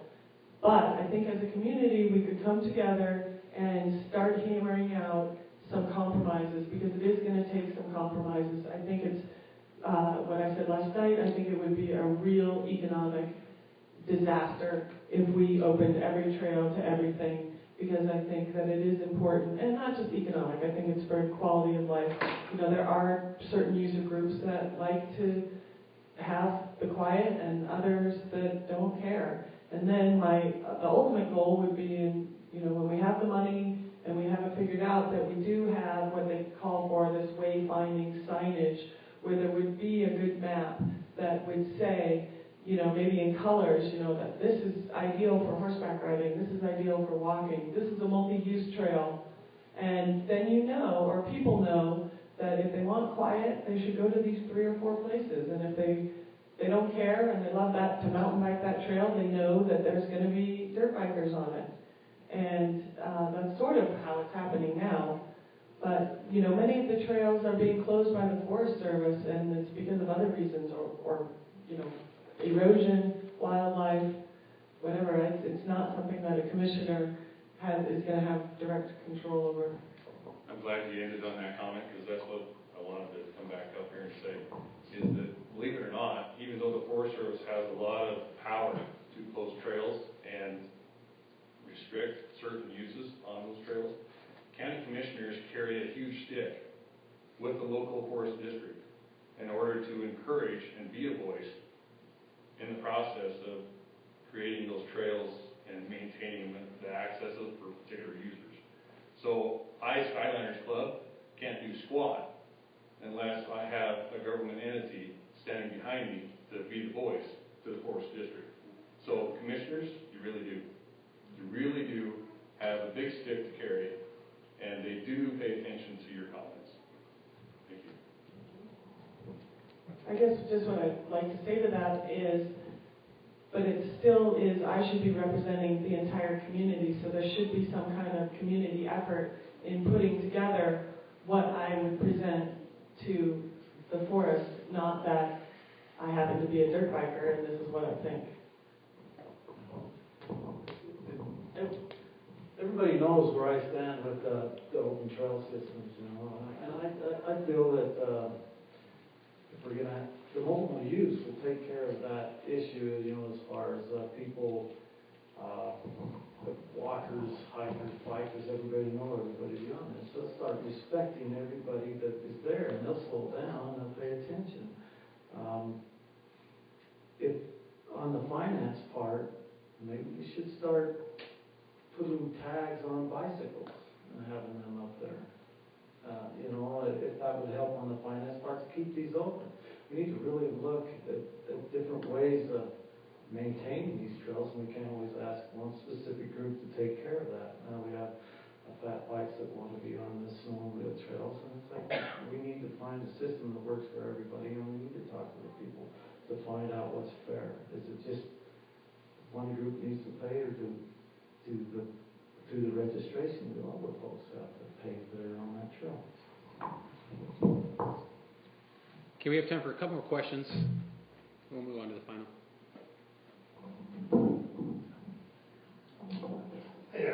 My name is Brad Vassar, and I am a member of the Democratic Party, and I can assure you we are an entity here. I'm going to agree with Sid on something that I don't think you said that we've been overtaxed or that you want to cut taxes. I've heard you say 4 times now that we've been over levied. And I don't think anybody wanted the hospital to go belly up. I don't think anybody wants to see our roads get more disrepair. But the thing I want to bring to is the last levy we passed was a school levy. It came to $3 million. 400,000 of it, I think, was over 2 years, and 2.6 of it was spread out over 5 years. Now, if you did math really quickly, and math is important here, because, you know, living within your means looks good on a bumper sticker, but there's reality. And when we live in a state like Idaho, and we're compared with states like, let's see, Arkansas, Oklahoma, Mississippi, they don't fund their schools very well. So that's why we passed these levies. 74% of the voters voted for that levy. That's $600,000 a year. How would you close that without cutting teachers' jobs who are taxpayers and everything else?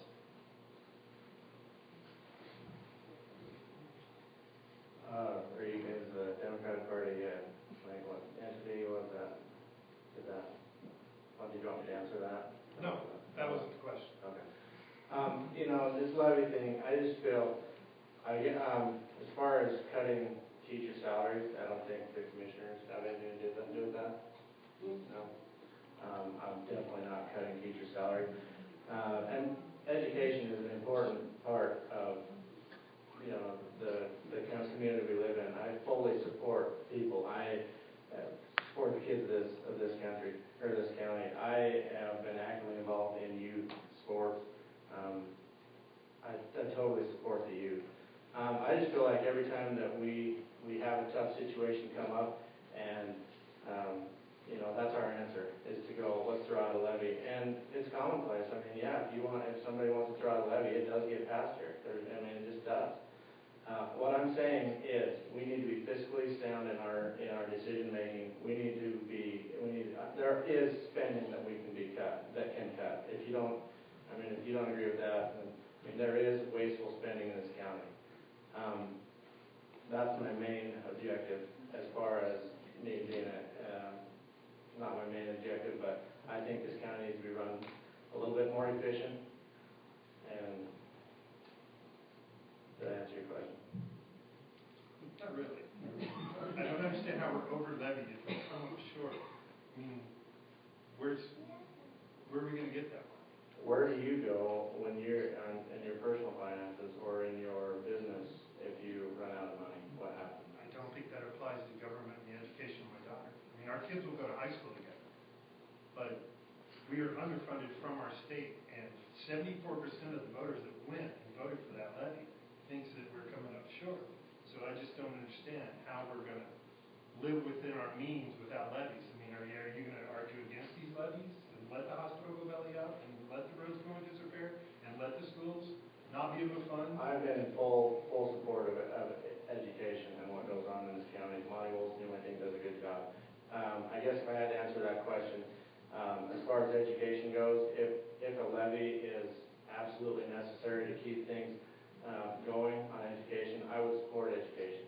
I think there are things in the county that there's some frivolous spending going on, and there could be some stuff cut out or streamlined or some efficiencies come around that we could cut down on the amount of levies that we have. Richard, I think you had a question. We'll say a little bit later so people can get some of their questions answered. Again, my name is Richard Miller. I have a question for the sheriff's office. I don't like the accusations that are being thrown about. And, I mean, our sheriff is being accused of being incompetent. And just to give you an example of one of these, has to do with Miranda rights. Is he being accused of himself, that he doesn't understand or use Miranda rights? Are we accusing his deputies of not understanding Miranda rights? This is only one example of an accusation that is being made against the sheriff.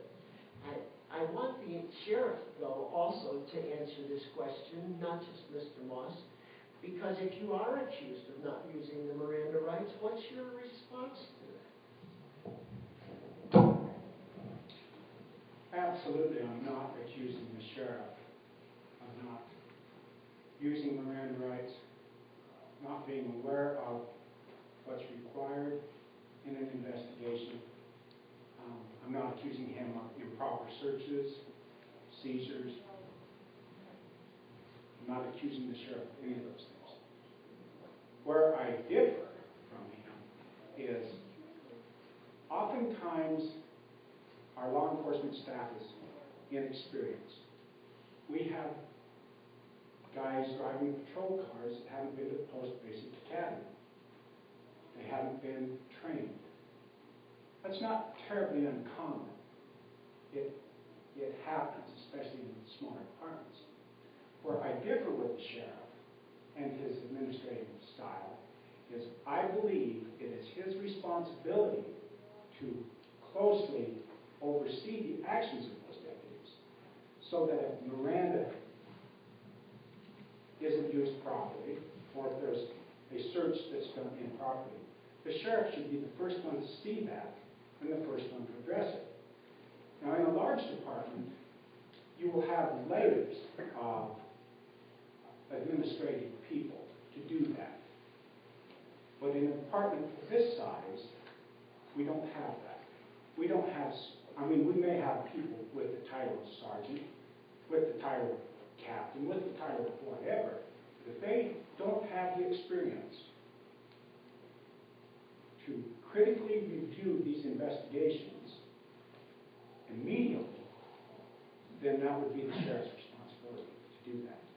That is where I believe the failure is. I'm not questioning the sheriff's skills personally, but I do know that he's got an inexperienced staff. They're trainable, but that training needs to come from the sheriff, and it needs to be immediate.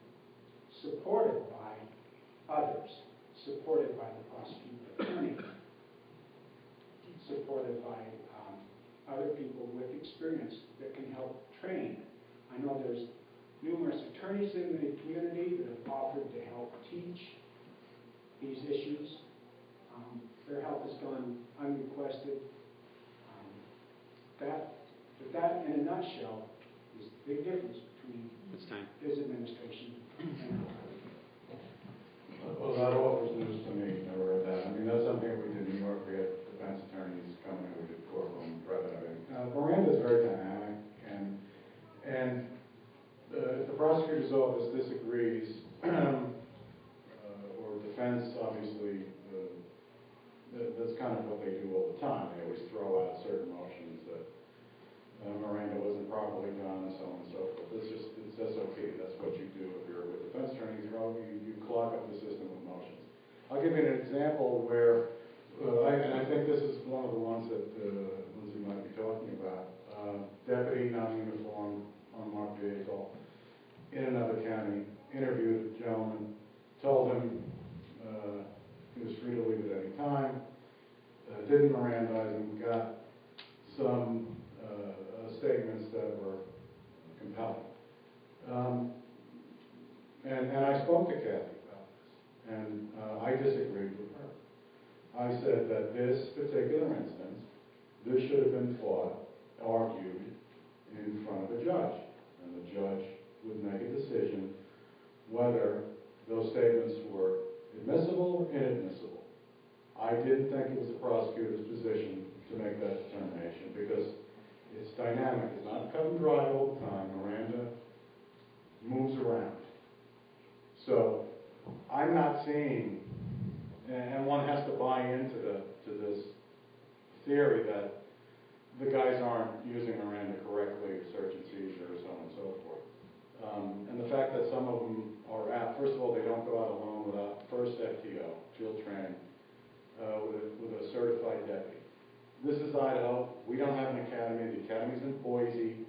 So this is the way it works. We don't hire somebody, send them to post, and then they come back and we figure out they're not going to work.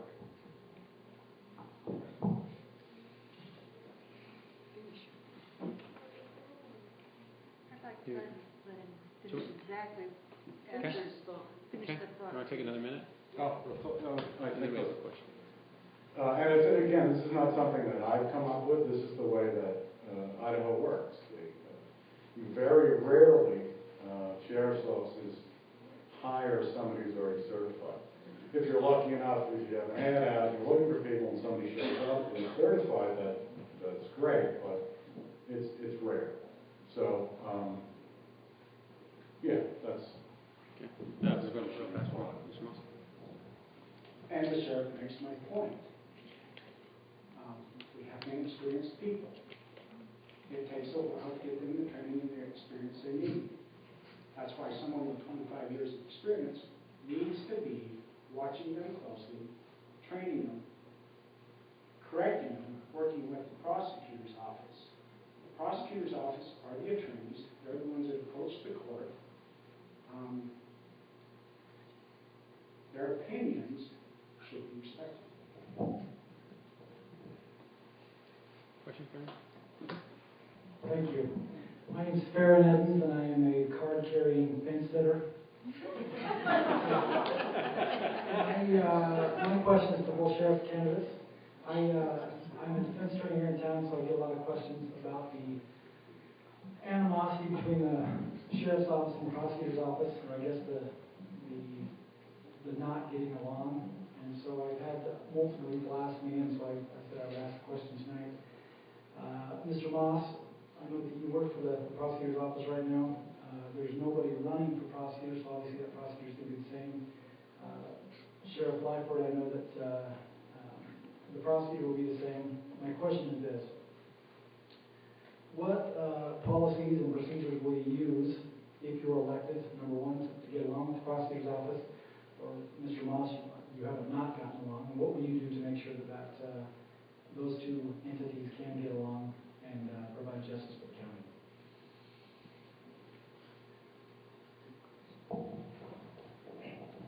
Obviously, from my position, it's simple.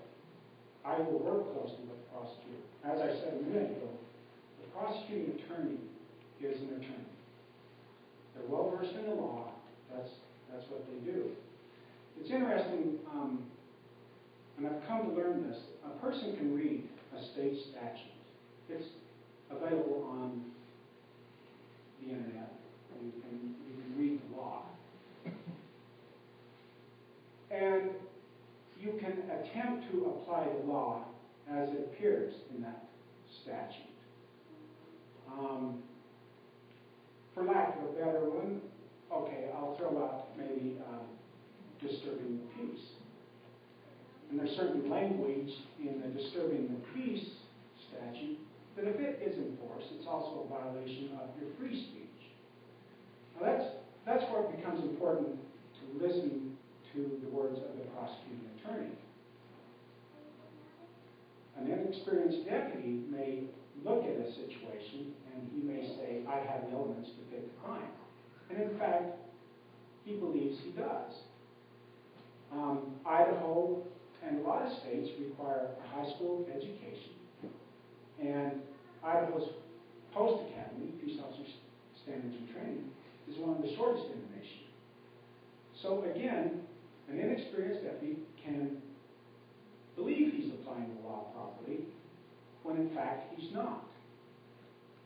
That's where the prosecuting attorney comes in. The prosecuting attorney reviews the case and will make the determination whether or not it's being applied properly. If it is, he moves forward.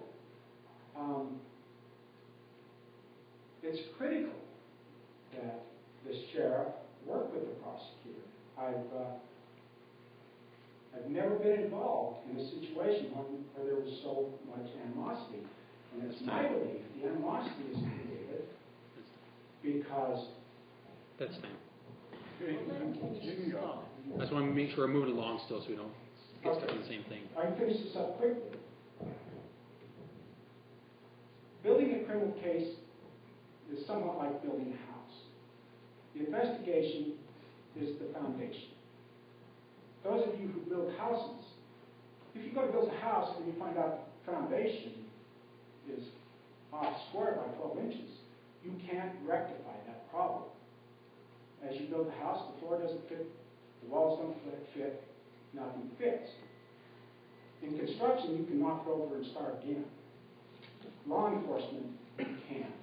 You have the elements, you have the evidence that you were given. It has to be right. And that's why you have to rely closely on the opinions of the prosecuting attorney. Yeah, and you know, I'm not saying, one can say the same thing about a prosecutor's office. Experience. Deputies inexperienced, prosecutors inexperienced, criminally. So, our relationship with the prosecutor's office is fine.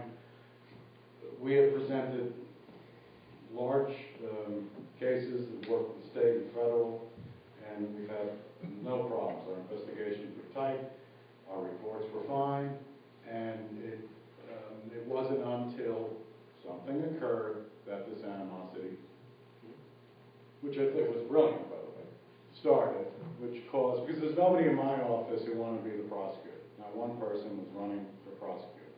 On the other hand, somebody in the prosecutor's office wants to be sheriff. I'll leave the rest to you. The deputies are, it makes it sound like they're all running around wet behind the ears. And that's not true. You know, right now we have top-notch people. They're smart. They know what they're doing. And again, it's interpretation.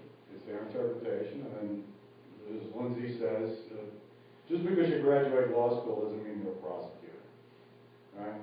So it's the same way that just because you graduate post doesn't mean you're a cop. It takes experience. It takes time. And you need to learn that. That's one of the reasons I'm out all the time. In my time that I have to do in the office, and then I'm out making sure there's supervision. I've been to every single situation where deadly physical force may have been in play, including ALTA, because I shoulder that responsibility. I shoulder responsibility, and when we make errors, I admit it, we work to change it, we constantly work to change it. I don't blame other people for our missteps. We work to change that. And we admit it if we make mistakes. I guys train all the time, taking report writing seminars. You cut me off when I was done. I think we're trying to give you 3 minutes. Oh. There's time, but you can finish your talk. And but I'm done. Tony, do you want to elaborate? You mentioned that something occurred, and that was kind of it. I mean, is the audience, what does that mean? I mean, do we? Everybody's an adult here. Well, I spoke about the position. Well, there's a little one here. I spoke about the position that never existed before in the prosecutor's office. And it's interesting, I find it interesting that in a letter attached to the Commissioner's minutes of January 24th of 2011, that the specific job description of that position has never been fulfilled. So, code enforcement officer, I was just asked last week that we start doing code enforcement when that job description specifically said code enforcement, white-collar crime investigations. Well, I've green-lighted some. We presented white-collar ones. They said no, not enough. Perfect opportunity for this white-collar crime investigator. It's never occurred. So what I'm saying is an inordinate amount of time was spent, I'm going to use an Italian-American term, busting my shoes. And I'm just going to end it there. I mean, people understand politics. Don't like this portion of it. I like being the sheriff. I like serving the community. I like being a cop. And I don't like this portion of it. Next time. I'll stop. Lindsay, rebuttal. And then we'll go to questions. It was the prosecutor that decided she needed an investigator to do follow-up. At one time, Sheriff Liefeld supported the prosecutor having an investigator to do follow-up. I can't defend the decision the prosecutor made. She made that decision based on what she saw necessary for the community. She made that decision. I feel that decision. I don't know what else I can say.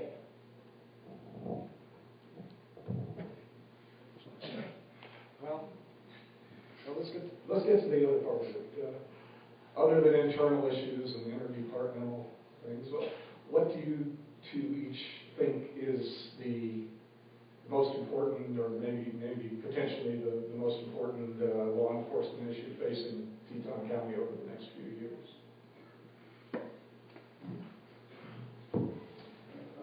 Again, I'm just going to go with it. I said this is the last thing. I think this county is incredibly safe and it's a great place to live. That's one of the reasons I moved here. I think the issue for the sheriff's office is that we continue to strive to make sure that everybody knows that we don't care who you are, how long you've been here, how many generations you've been here, if you just moved here yesterday, if you're stopping here for gas. Everybody, you call us, you get service. That's our number one. And to continue that, make sure that that's happening. It's taken a lot of, it's taken some time to change the perception of the sheriff's office from what it was. And I think we've done that. And we will continue to do that. And we continue to train. And when you look at when you look at the deputies, reports now from previous time before me, it's night and day. It's to make it sound like these guys are the Barney Fife stumbling around. They have no idea what they're doing. Discretion is the greatest part of law enforcement and common sense, and I give that to them. That's what I want. There's nobody running around with the letter of the law going, oh, well, you crossed against the light. That's it. You're done. And we're going to try to do a felony. It's not happening. We give more warnings than we do citations because though people don't prefer to believe the myth of us generating revenue, for us, that's a fallacy. It doesn't happen. If it happens in the county, it goes to the state. If it happens in the cities, it goes to the cities. I don't track that money. I don't use that. You can finish your sentence, but just not. You just like mid-word, just stop. Well, I'm serious.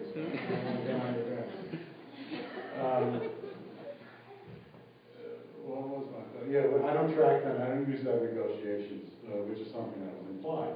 I don't do that. I've been asked by the county one time that, hey, your citations are low. I go, don't care.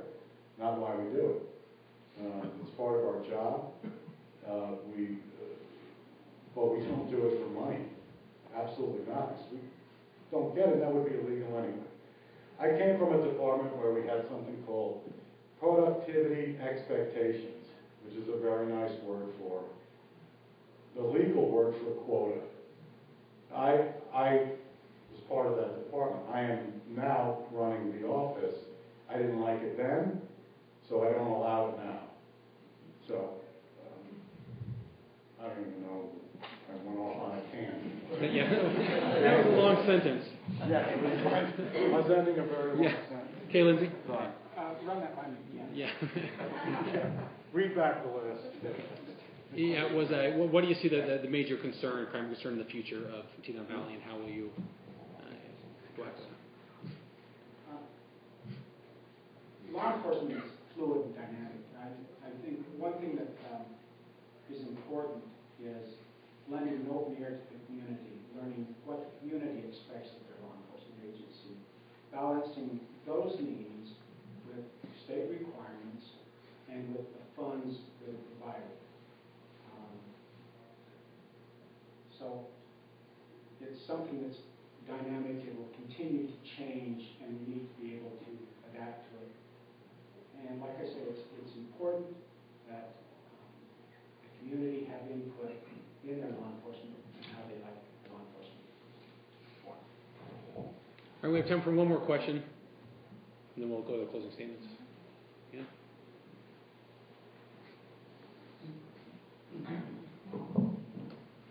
I don't think this is very dynamic. I think it's very worrisome. This has to do with the Driggs Urban Renewal Authority, but it also involves county money. When state departments, and I mean like Idaho Transportation Department or any of the Arts Commission or whoever, and the federal government in particular, when a county receiving money from the feds that goes to a state department and then goes to Dura or to any other entity, screws up and mismanages that money, it reflects very, very poorly on our county. I'm afraid, having sat through some Dura meetings, this has been a while, but it's just gotten worse and it hasn't been solved, that there's hundreds of thousands of dollars that are misaccounted for through the Driggs Urban Renewal Authority. Our county commission chair sits on that. I, for the life of me, do not understand why a grand jury has not been called to help find that missing money. So I guess my question to, and I'll ask this just to the commissioners, you don't have to answer this. What are you going to do about this? Because you need to protect the reputation of Teton County to be able to obtain federal and state funds, use them efficiently, use them wisely, and not in a criminal manner, it seems to me. So how are you all going to act as commissioners on that situation, please?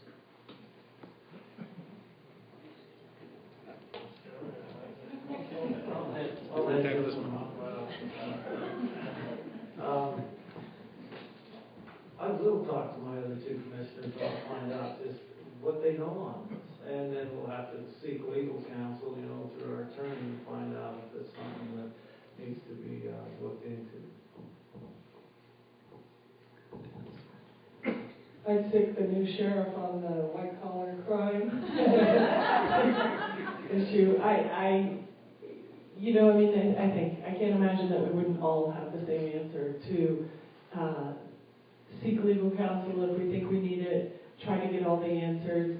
I'm in the black as much as probably everybody in this room. All I've read is what's in the paper, and it ends up being like the sheriff's race. He said, she said, we said, they said. It's obviously very concerning because of the amount of money, and I think all of us would do everything we could to get to the bottom of it. I would agree on that. I mean, I don't know that much about what was just spoken about. I will say that I think it's very serious that we take care of the funds of Teton Valley. I mean, it has to be very seriously taken care of. If they are being mismanaged, we need to look at that and hold people accountable for if there's stuff that is being done that's illegal and or inefficient. We are the ones that are accountable for the day-to-day goings on of the county, and I think it's something that I would take very serious and hope that we could manage our funds wisely. I would agree with what they all said. All right. Oh, looks like we have another question again. One short thing. This is All my right. question. This is a statement. This is the third time that I have seen when people don't understand what's been going on because they either have not paid attention or have not gotten the information that they wanted, that they've resulted to slandering people. Why is it the first thing that you think is maybe it's a criminal investigation that's needed? It was suggested that people were profiting from the hospital conversion by two separate people. Now, Carolyn has said, maybe we need a criminal investigation. Now, we know who's on the juror. So which one of these people you think are doing criminal things, Carolyn? All right. Thank you. Okay, we'll move to the closing statements. And for the closing statements, we'll start with the best looking candidate. Just kidding, I want to see if anyone would stand up, and no one did. So then we'll start with Tony and just work our way down to Ralph. You have 2 minutes for a closing statement. I didn't hear what you said. The best looking one gets to stand up first. I meant you, Sue. How much? 2 minutes? Okay. When I moved here, I was asked to run for sheriff because things were obviously a little pear-shaped. And I did.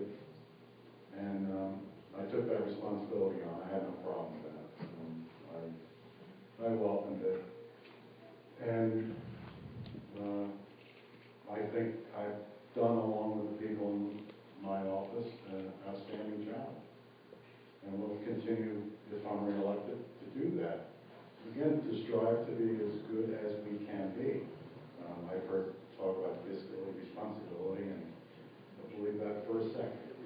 And again, I think that's a misconception that folks may have about the sheriff and the budget. The commissioners set the budget. They don't like it, they say no.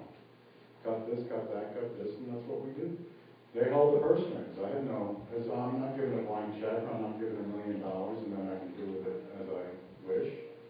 We present, they say yes or they say no. So it's kind of a red herring that I've heard. Because I think there's really nothing, I mean, yeah, are we perfect? Absolutely not. But I think when you don't have, it was easy for me when I ran, because everything was there. The AG's report was there, the national news was there about the dogs, so it really wasn't difficult for me. And Sheriff Cook and I met, and we talked, and he's a gentleman, and we shook hands, and we kept it above board. And I understand it's difficult, because there's nothing screaming out. There's nothing published, public, that's screwy. If you don't like my style, you would sit in, so another person would sit in the office all day. That's not my style. That's never going to change. That's not who I am. I like to be out. I think the sheriff needs to be out with the people. And I think he or she needs to be the most accessible public official there is. Just because, one, it's one of the few jobs that in county time is full-time. And I'll let my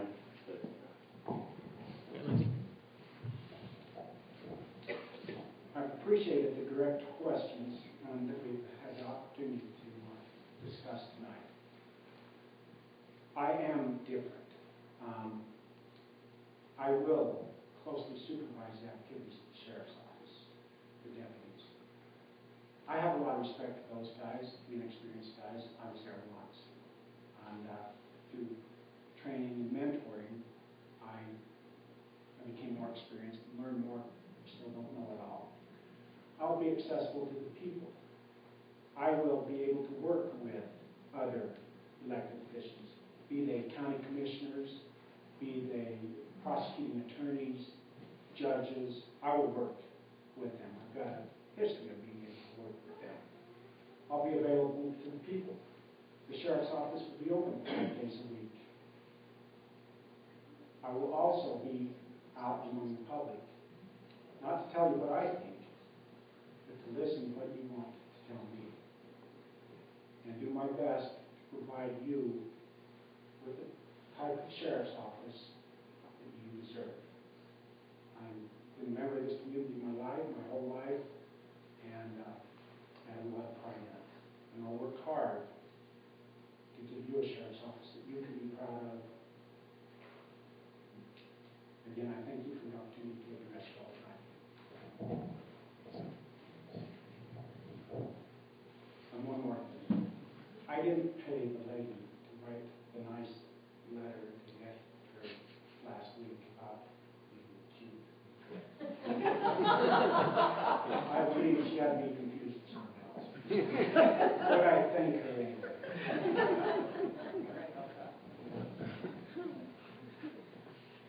Thank you, Scott. This was a great conversation tonight. This is what I'm talking about, two-way conversations.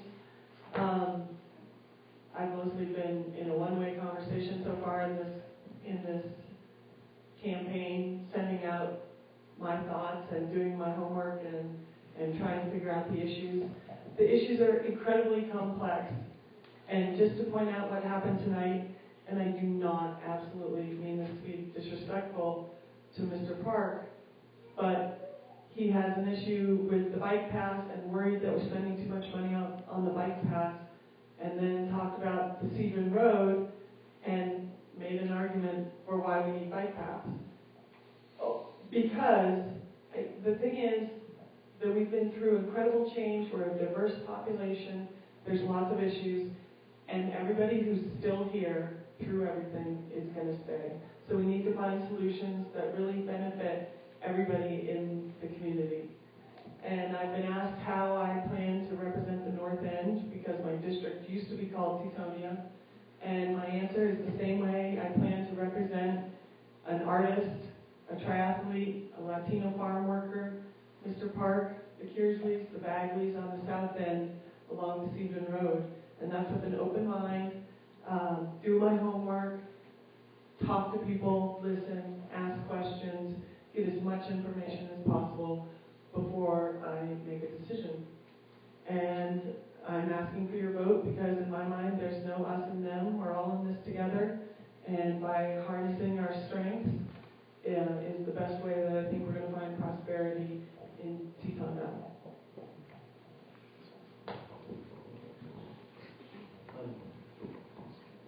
I have a passion for Teton Valley. That's why I've never left here. I was born and raised.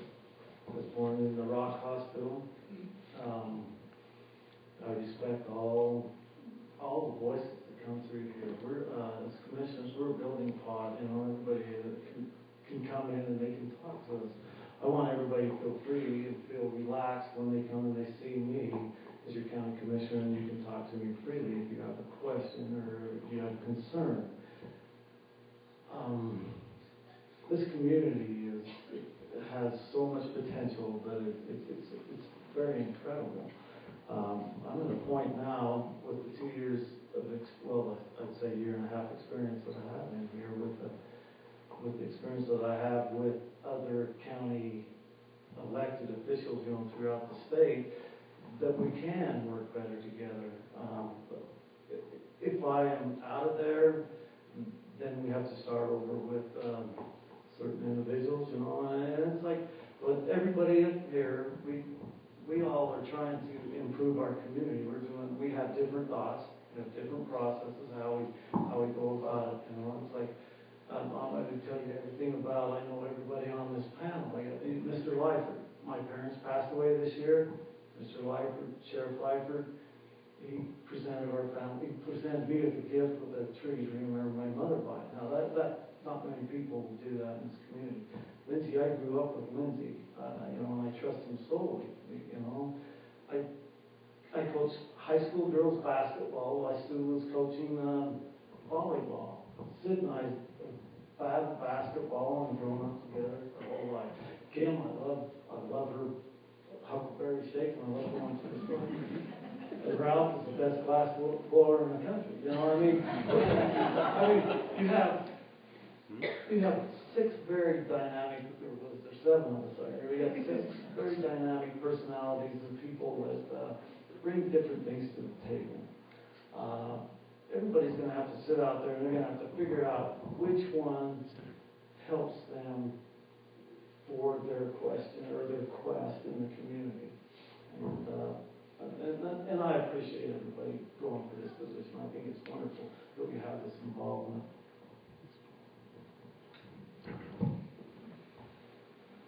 Last night I threw out a cool little elk story for everybody that talked about me growing up here, knowing the mountain, being able to hunt. I'll pass on that one tonight.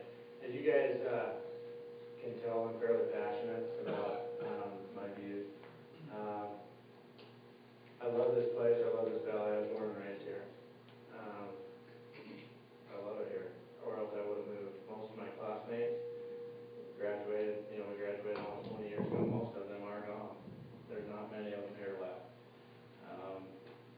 Is that because of the economic reasons? Some that, but most people, most of my classmates are gone. I love this place, and I look forward to representing everybody here. I have a farming background, but that's not, I don't farm now. I have a landscape maintenance business. I represent the small business, the farmers, the homeowners, the landowners, the renters. I would love to see some of the divisiveness go away. Is that possible? I don't know. The valley has moved into 2 different directions over the past few years. Fairly obvious to see that. I would love to see a little bit of a comeback. I don't know if that's possible. But I just want you to know that I do appreciate your time. It's not fun up here, I can guarantee you that. I don't have all the answers as far as county government goes. But I do know the people of this valley, and I know this valley intimately. I know the ins and outs of the trails, the roads, the bridges, the people here, and I think that, that goes a little ways in being able to know the needs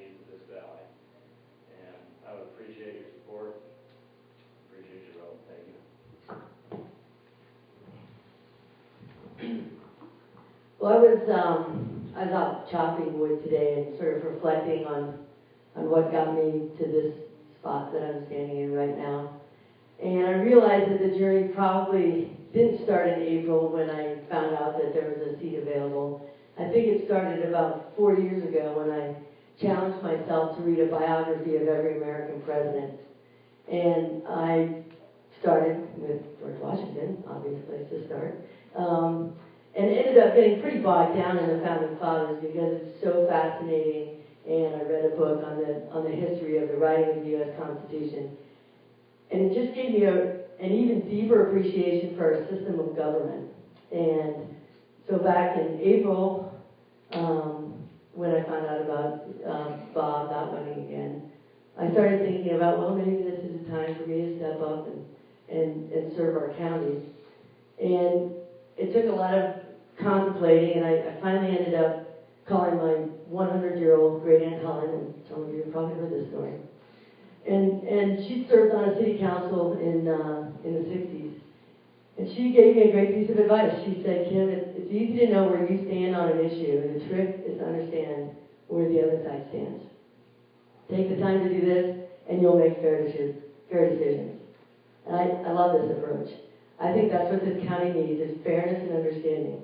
And so I promise that if elected, I will bring fairness and understanding coupled with my business experience and my leadership. And I pledge to always put people over politics. I would appreciate your support. Thank you.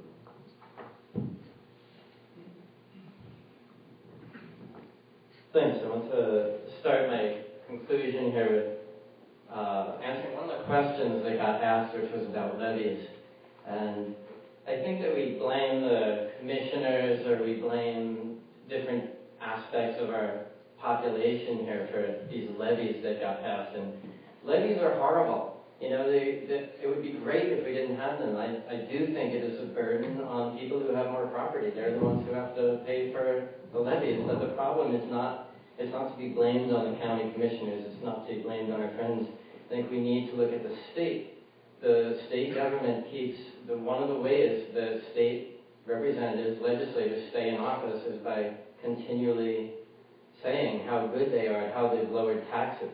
And when they lower taxes at the state level, when they lower income taxes on the most wealthy, but they don't lower them on us, when they give sales tax exemptions to all sorts of organizations that have lobbyists, that lowers the revenue to the state, and it puts the counties at a disadvantage. We don't have enough money, so we have to pass levies, so you have to look at the state.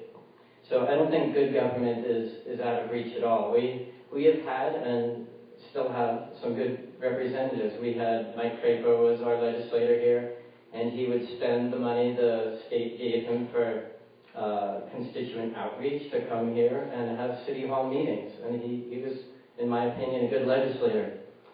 At this point, Idaho is, when other states are starting to see their incomes rising again, their personal per capita incomes rising, Idaho's is still going down. Tom Lurcher has been in the legislature for 24 years. 24 years, and if you are happy with the way things are going in the state, I think you should continue to vote for him. But if you think that there's a problem with the way Idaho is going, I'm eager to work for you, and I would appreciate your vote. Thanks. All right, well, that concludes our debate. I want to thank everyone, the audience, for staying late and asking great questions, and especially all the candidates for coming here.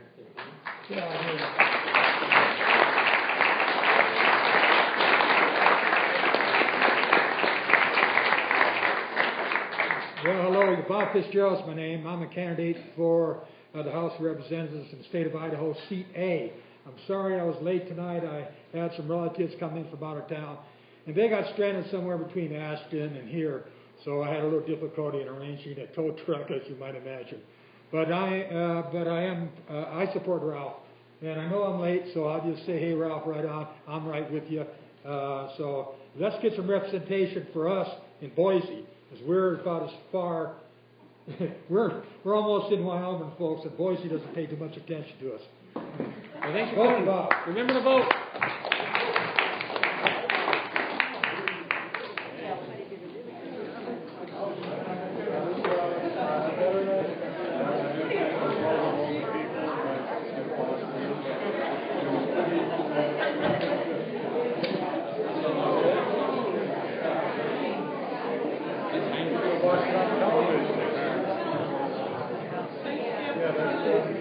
When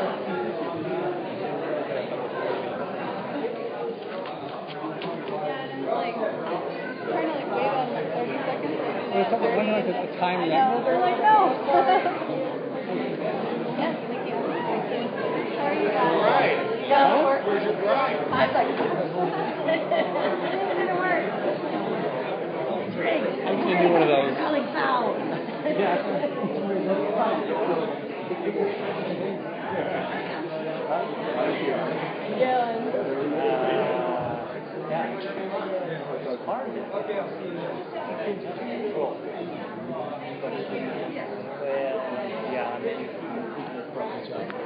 Arguing with the public with these guys, but good argument. Questions. That's why they need to have a recipient up there and talk and give their questions. So you keep asking them questions.